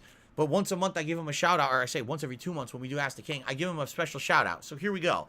Thank you to the following people. Big Tone 995, Crisis Mod, Jared Jackson, Maya the Bees, Planet Jeff, Trey Coley, Two Bar King, David Denmark, Michael Denault, Faithin, QPZMWM, Richard, Riley Hagan, Sean Given, Stormforce Gamer, Thomas McDonald, and Tony Frank. Remarkably enough, I actually was looking up some of these people, and they have supported me since the day I opened my Patreon in like 2015. They've been an ongoing supporter. That's amazing. Thank you guys for always that constant support. And that's what I mean. Like, I know for a fact, no matter what happens to me, no matter what shit is thrown against me, no matter how I'm mistreated by a business like YouTube or Twitch or anywhere else, no matter how many fucking people attack me, slander me, defame me, I have people who support me and will follow me wherever and support me wherever. And I appreciate that. Let me tell you, it's a great feeling. Okay?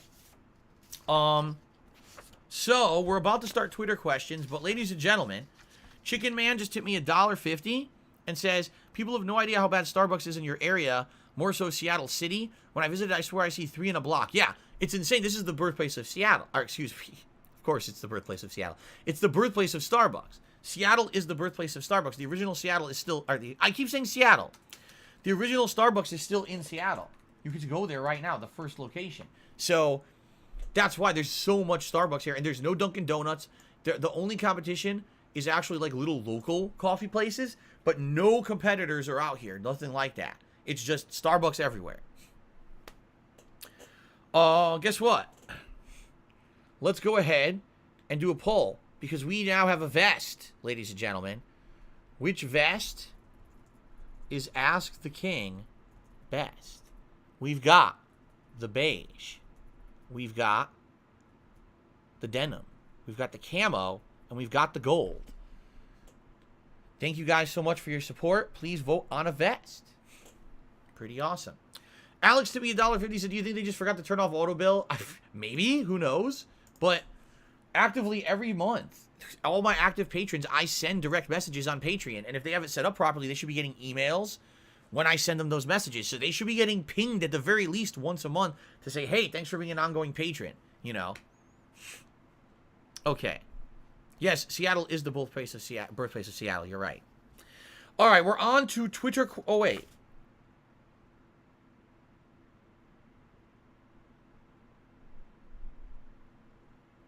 We have one more question from the forums. From Anshang Forever. Anshang Forever asked the following. First of all, which content creator helped you most and gave you advice? No one ever gave me advice because I was the innovator. I was the one who started this kind of movement along with other people at the same time, but I was at the beginning. There was no one to ask for advice when I was doing this. I just did it all myself. But who helped, or I would say helped me most? People like the Angry Video Game Nerd and Nostalgia Critic inspired me to think that I could do this with zero production value. No money, no expertise, just throw out content that's entertaining. And it worked. If I didn't see those guys do it before me, I never would have thought that it would have worked, and I probably wouldn't have tried to do it. Second question, which DSP tries it food is my favorite?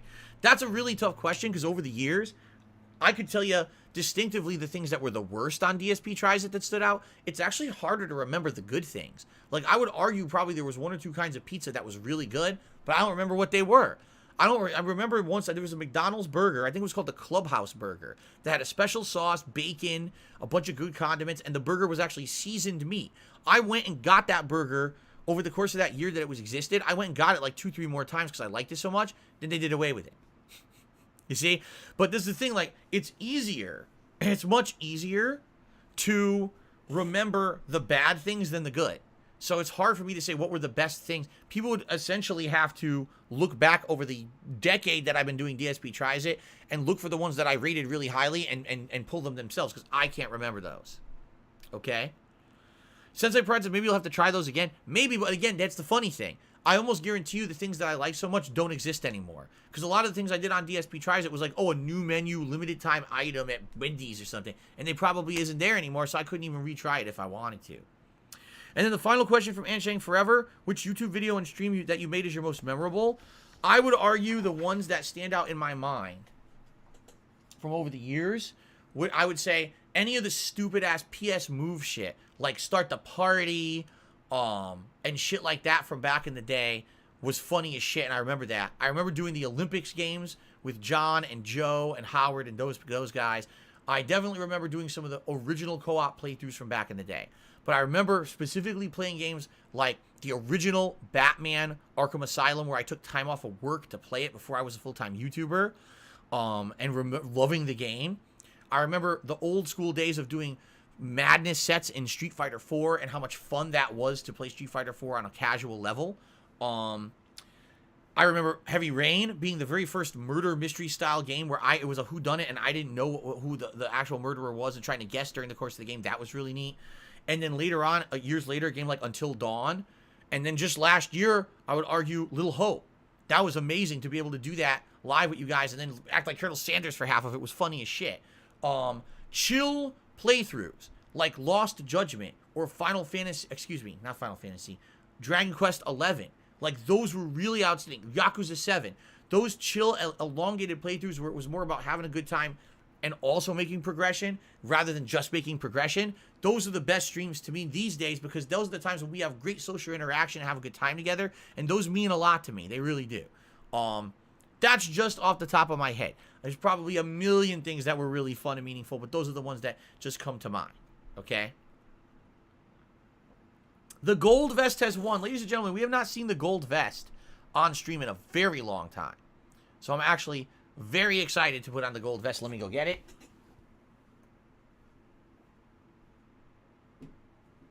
Where is it? Uh-oh. Oh, shit. Oh, come on. Where is the gold vest? What the hell? Where is it? Look, there's the blue, the red, the denim, the platinum. Under here, there's the camo, the beige. Ah, shit. What happened to it? Guys, I think someone broke into my house and stole the gold vest. I can't find it anywhere. I don't know what happened. Jaden did a super chat, says, am I a Seahawks fan? No, I am not. I am not a sports fan of any kind these days. I used to be a long time ago. That was a very long time ago, and I'm not anymore. But thank you, Jaden, for the super chat. Okay.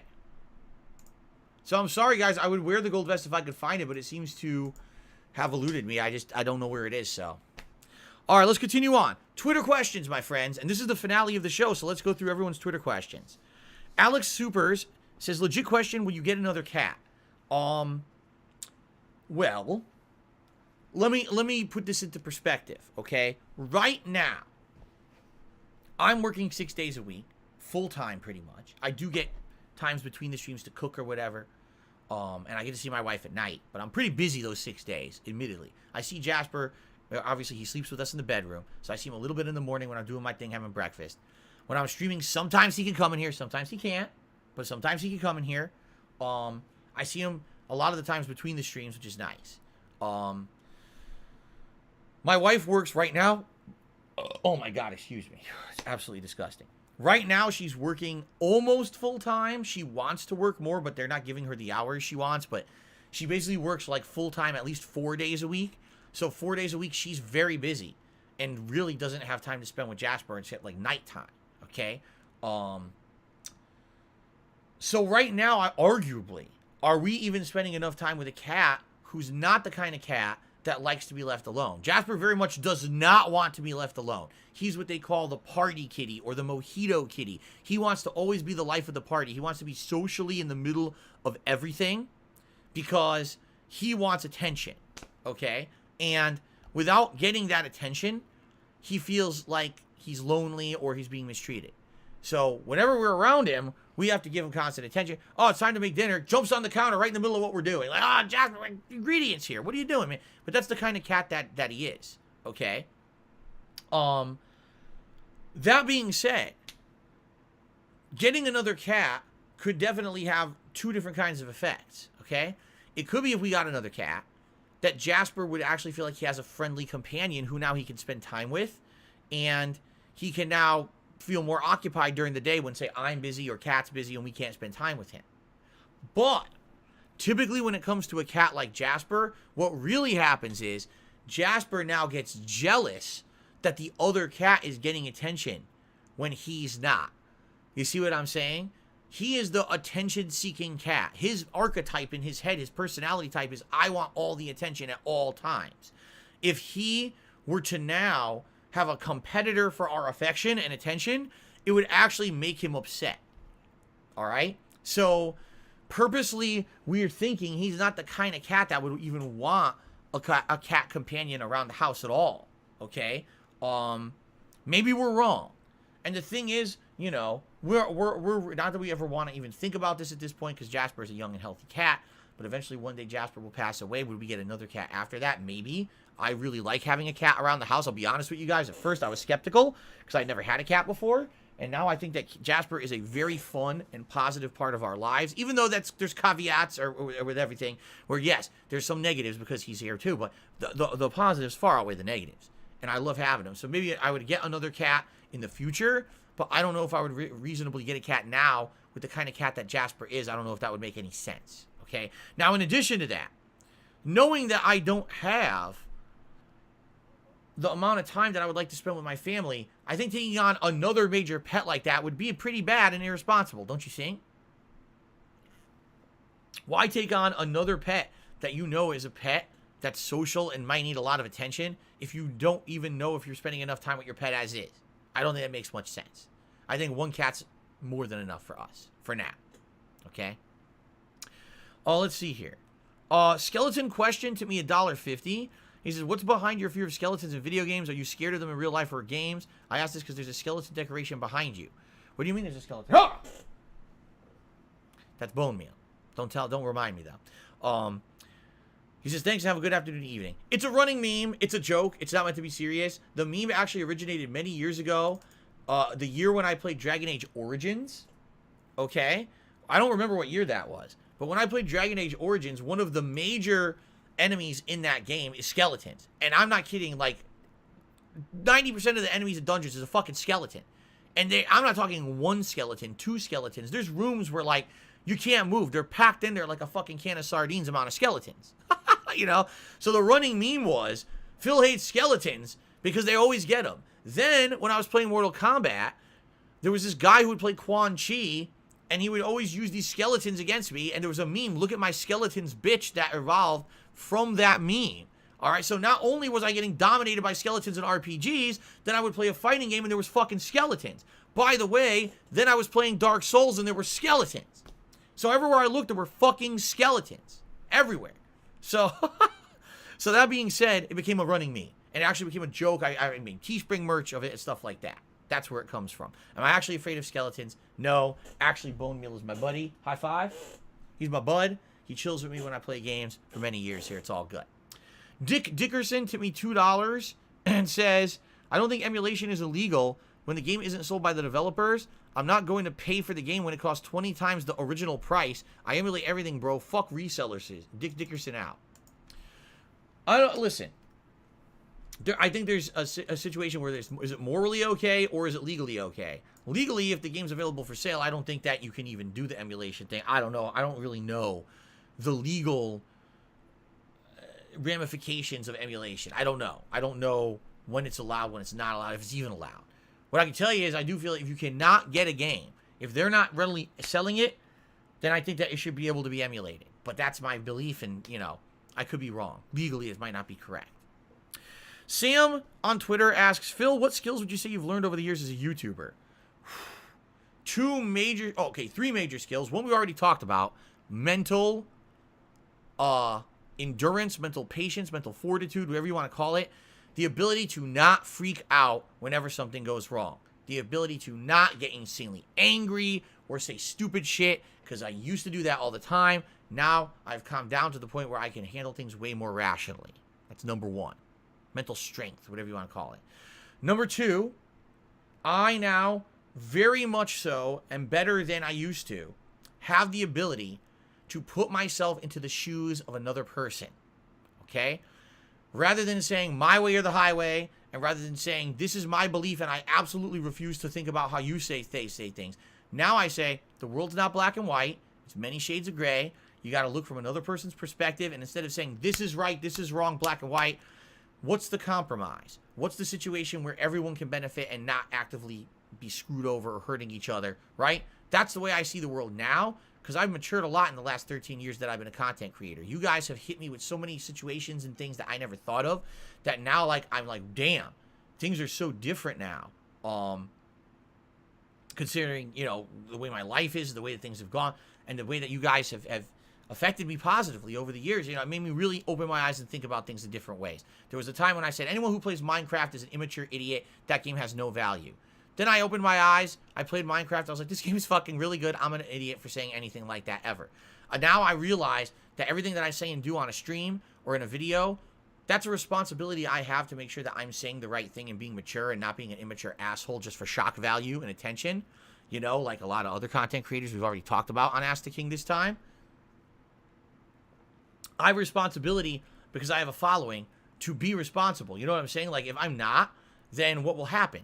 People will take something that I'm saying silly as fact, and now people concretely get hurt by that.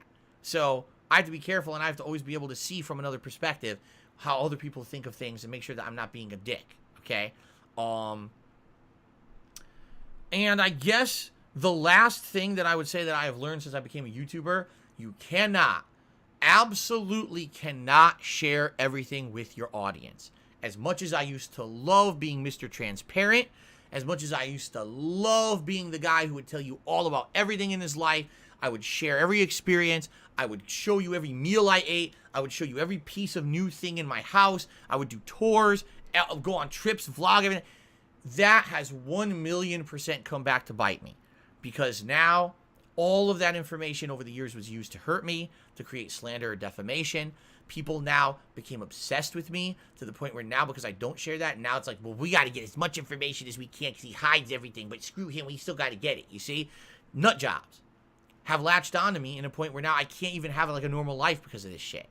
So I realized the less you share, the more you have of a real life. It's that simple. There has to be a split between the online persona and what you choose to share with your audience and what you actually have behind the scenes. In fact, it was very interesting on pre-stream today, as I was doing the work for this show, someone had said to me, how do you handle being such a pariah in the own community that you're a part of? If you don't know what a pariah means, it's basically it's considered like an outcast. And I'm like, the thing is, the reason I'm a pariah isn't because of me. I'm a pariah because so many people are after me in negative ways that people don't want to be associated with me. You don't want to be associated with the guy that has 3,000 people hating on him every day. That's toxic shit that could come into your content, and you don't want that. So you push him away and say, I don't want anything to do with that guy. I totally understand that, right? So it is what it is, but I can't control that. And the person who I was talking to about that was actually like, you know, it's funny because I guarantee you now, what we know about you online is completely different from the person who you may be with Kat behind the scenes. And I'm like, I'll be honest with you, to some extent, yeah. I can tell you there's things, we have our own things, our own life, our own stuff you guys know nothing about and never will. Because that's the way it has to be. Do we have to have that private line set between? Because when I used to share everything, it was just toxic shit constantly thrown at my face. And I can't have that anymore. You know what I'm saying? So that's the one thing I've learned absolutely, positively, 100%. You cannot share everything because people will weaponize it against you. Even if it's not intended to be that way originally when you share it, people can weaponize shit when they just lie. Chicken Man tipped $1.50, said, my God, Facebook and Instagram is back up. The world can now continue. What a joke. There's people acting without Facebook. The world is no more on Twitter. Okay, thank you for the tip.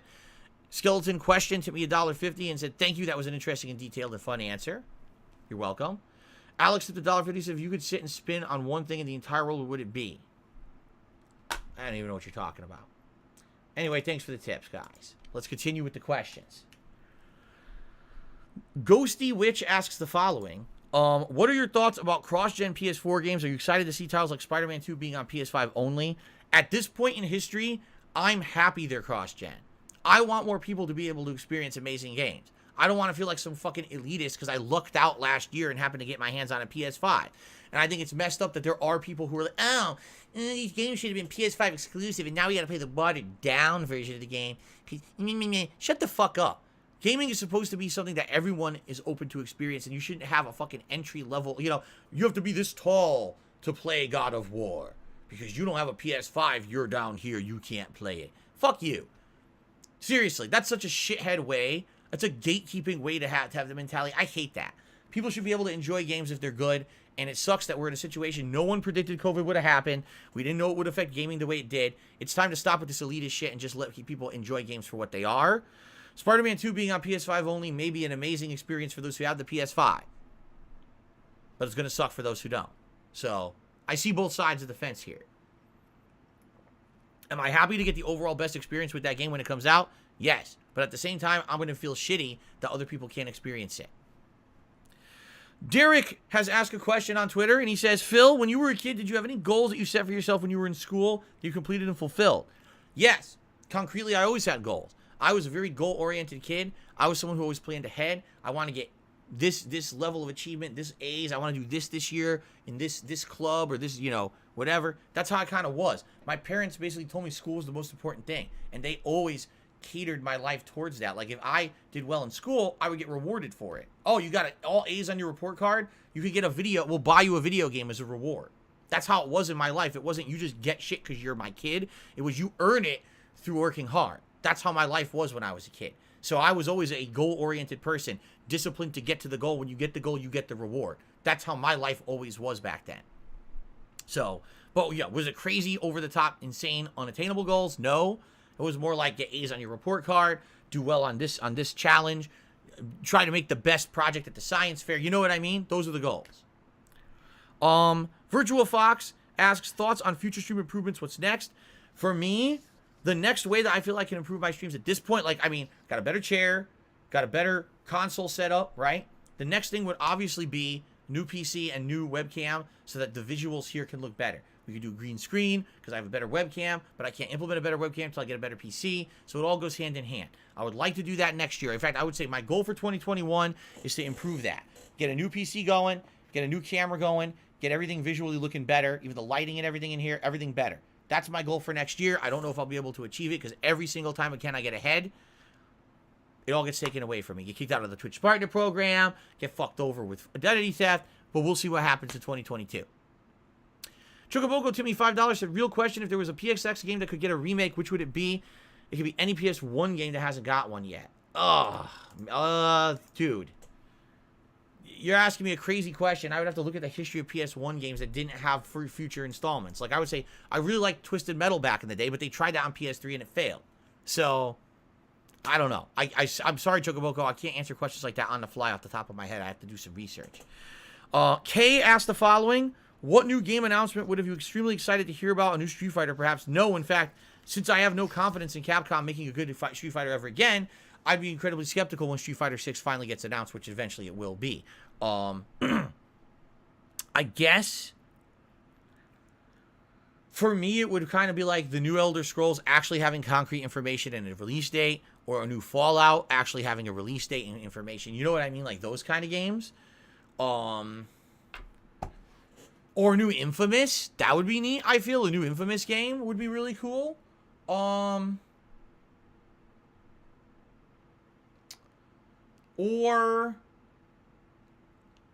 a new Booger Man. The return of Booger Man would be the best. Okay.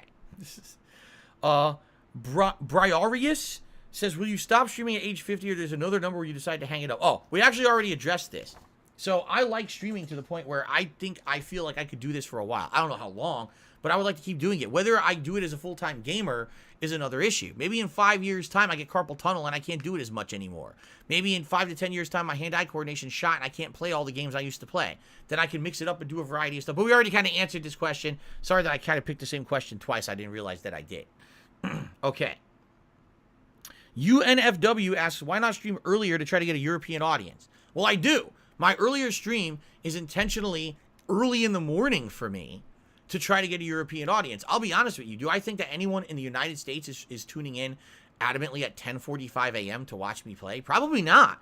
I would actually argue that it's people during the daytime, they're working, they're at school. Those people try to catch up at night. It's the European audience that watches my earlier stream. And then the late stream is actually the American audience because the people are at home relaxing, chilling after a day of work or school, and they can maybe relax at night and watch the stream. The European audience cannot watch the late stream because that's the middle of the night for them. So that's what I'm going with my schedule. If I go any earlier, you'll have 0 American viewers, man. You can't be Americans watching me at 6 in the morning. They're asleep. You know what I mean? So I'm trying to time the stream so at least if I do it in the midday. So my stream starts at 10:45 a.m. Gameplay starts around noonish. We go for 3-4 hours. You can get an afternoon crowd in the United States, but you can get a nighttime crowd in the UK, and it catches everyone. It catches all audiences. You see what I'm saying? At least that's the mentality I've always had, and that's what people seem to tell me. I always notice there's a ton of Europeans on the early stream, which is great. I love having you guys here.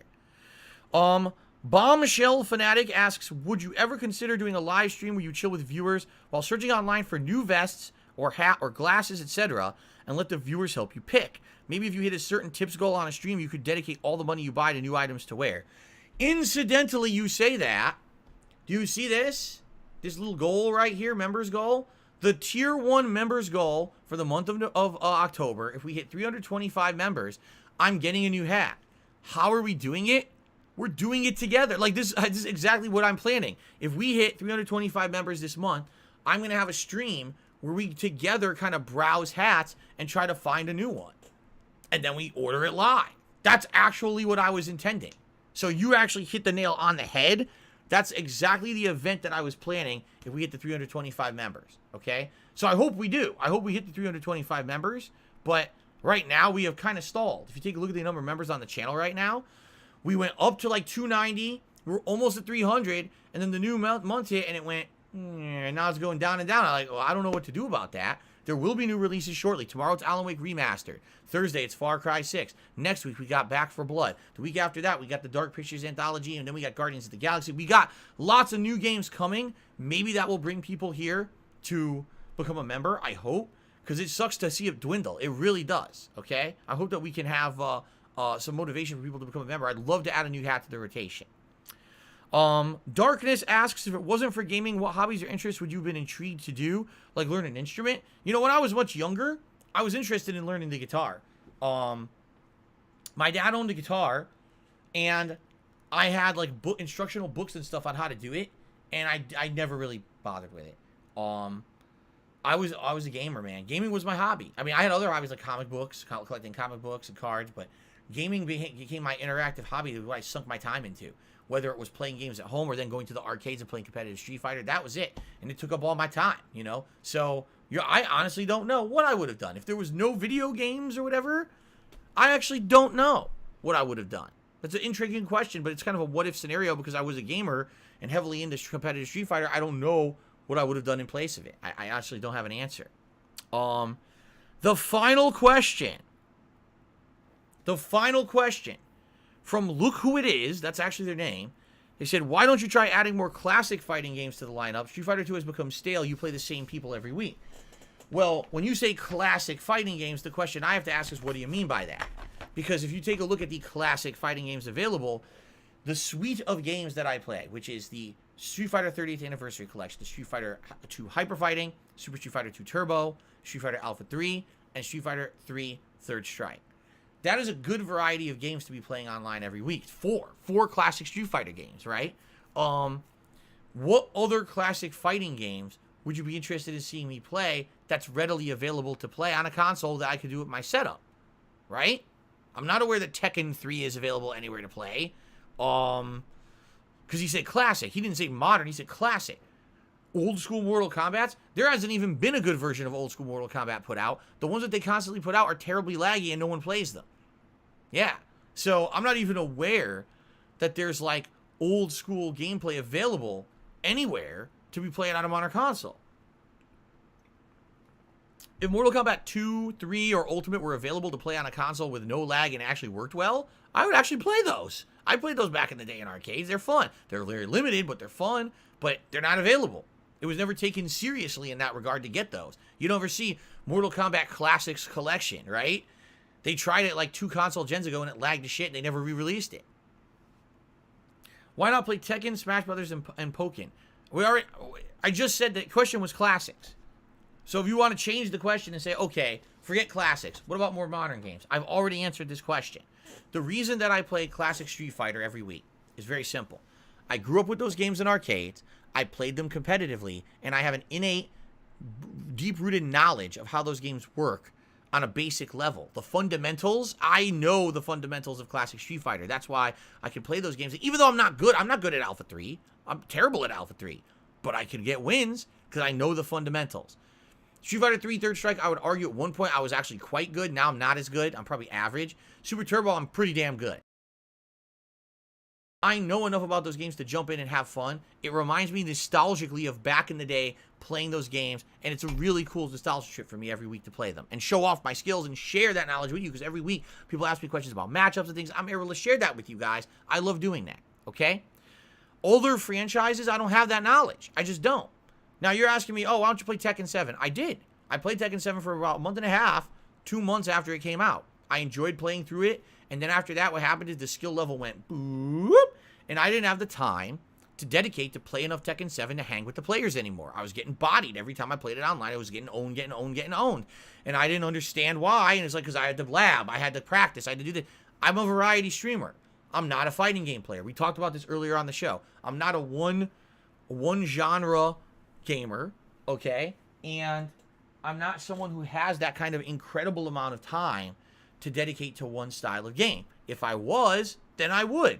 If I was just a fighting game player, I would play them all. I'd be playing Melty Blood right now. I would have played Strive a few months ago. I would have played every new Tekken, every new expansion. I would have done everything. I'm not. That's not me, okay? So if you want to see fighting game stuff, when a game's new, great. Join me when a fighting game is new, and I'll play it for that month. I'll play through the campaign. I'll do online for a while. We'll have a good time with all the different modes. But unless that game really grabs and puts its hooks into me, most of the time I get bored with it within about a month, and I don't want to play it anymore. And the truth of the matter is, my audience is kind of the same. Unless it's a game that I really get interested in or whatever, a lot of people just say, drop that and do something different, okay? Will I ever play a fighting game, a modern fighting game that gives me that bug feeling? You know, get the bug gang. Yeah, I gotta play that game again. I want to keep playing. Maybe one day. Maybe Street Fighter 6 will be an homage to the classics and play more like Super Turbo and games like that. And if it does, great. I would argue if it even played more like Street Fighter 4, I'd probably like it a lot more and play it more. Street Fighter 5 was the furthest thing from what I would even consider a competitive fighter, from the way that it was implemented from launch all the way now to the end. The game just isn't appealing to me in any way, shape, or form. It really was made to be a game for easy mode players, online play, catering to pattern players, not the people who have innate skill and execution and can react to things, but instead people who can play patterns. I don't like that kind of fighting game. I never have.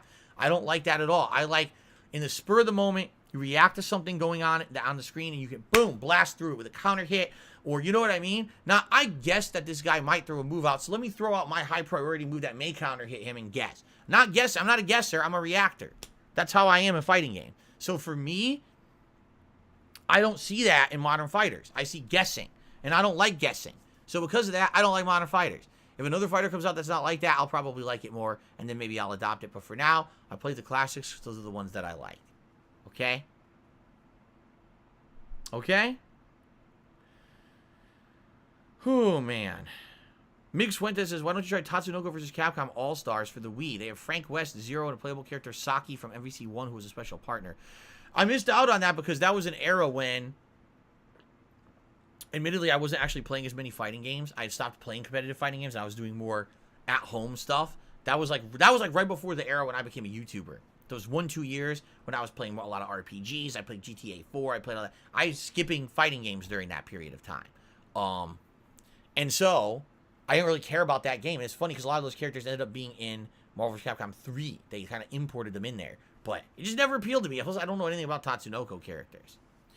Project 231919 did a super chat and says, have you heard of Alan Jackson, the country singer? The name sounds familiar, but I don't know much about them. I don't know. I don't know much about an Alan Jackson.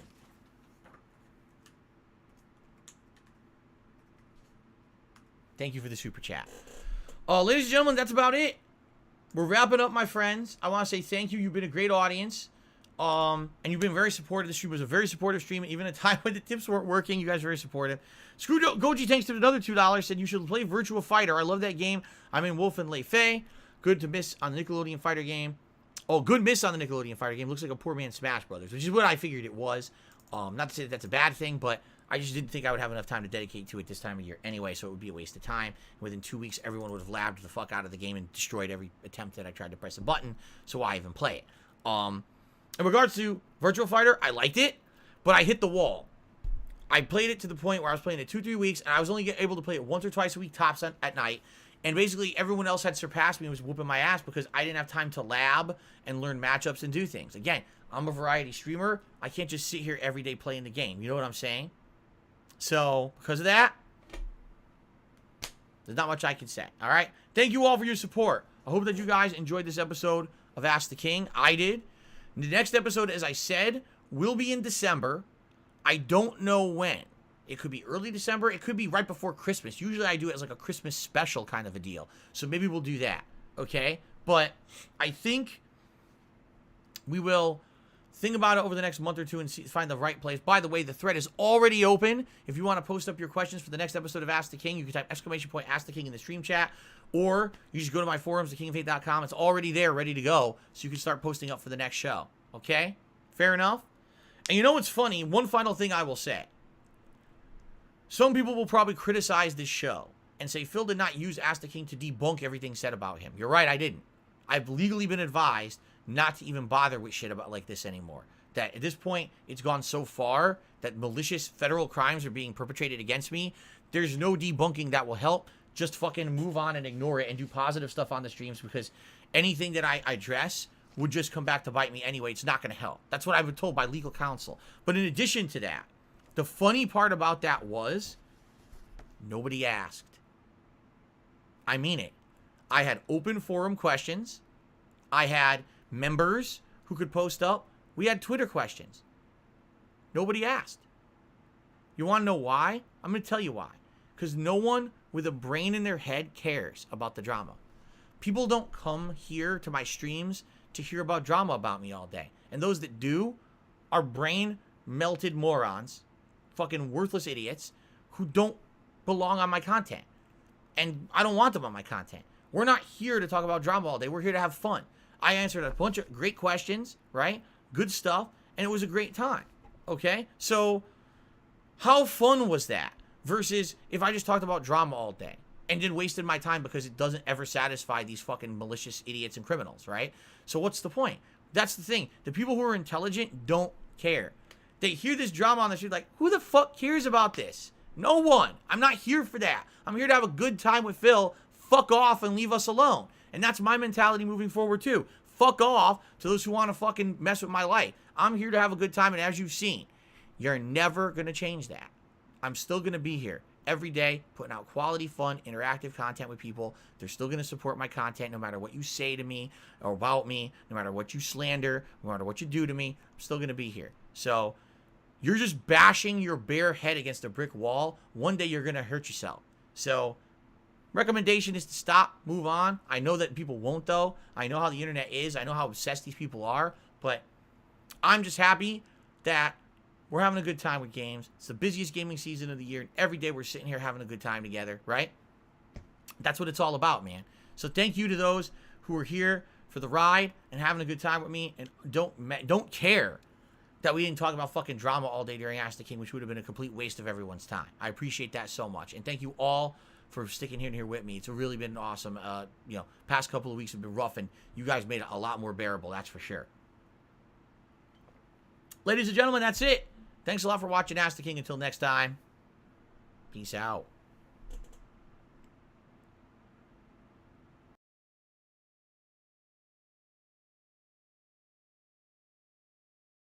Okay, ladies and gentlemen, that's the end of the show. I'm now going to take this time to upload this to the King of Hate Vlogs. That's my vlogging channel. I know I usually don't upload over there. This is one of the few things I do.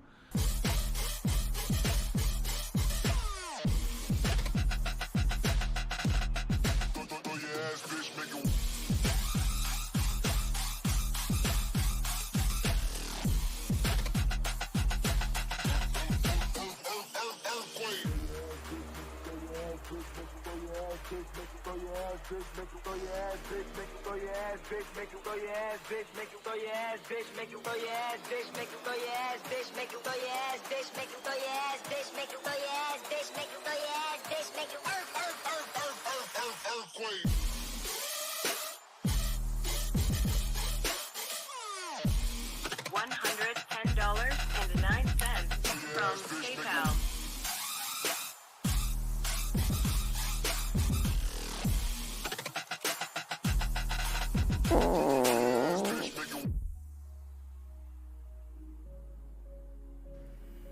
I am Cat and I liking my balls. It says that. I am Cat and I liking my balls.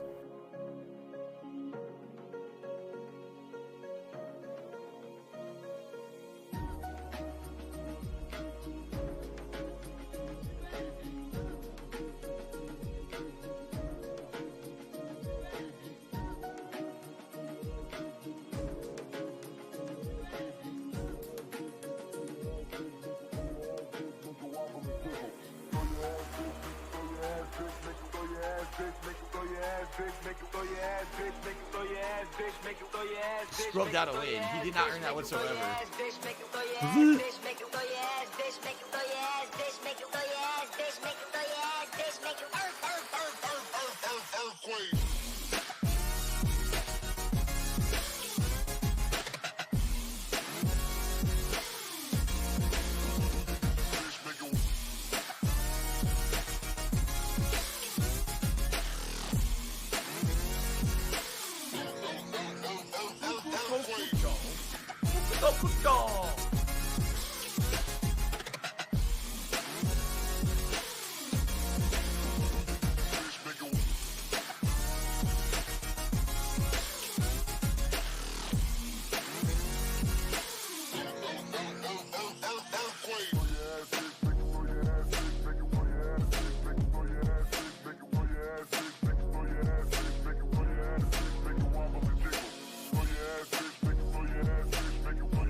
I think someone drove a bulldozer through Phil's condo in Connecticut.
She found her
toughest choice behind you now. You can do anything. One voice, but you can sing. Don't change a thing. Embrace your fears and find their meaning. Time numbs the suffering. A forgotten path, a newfound dream.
dream.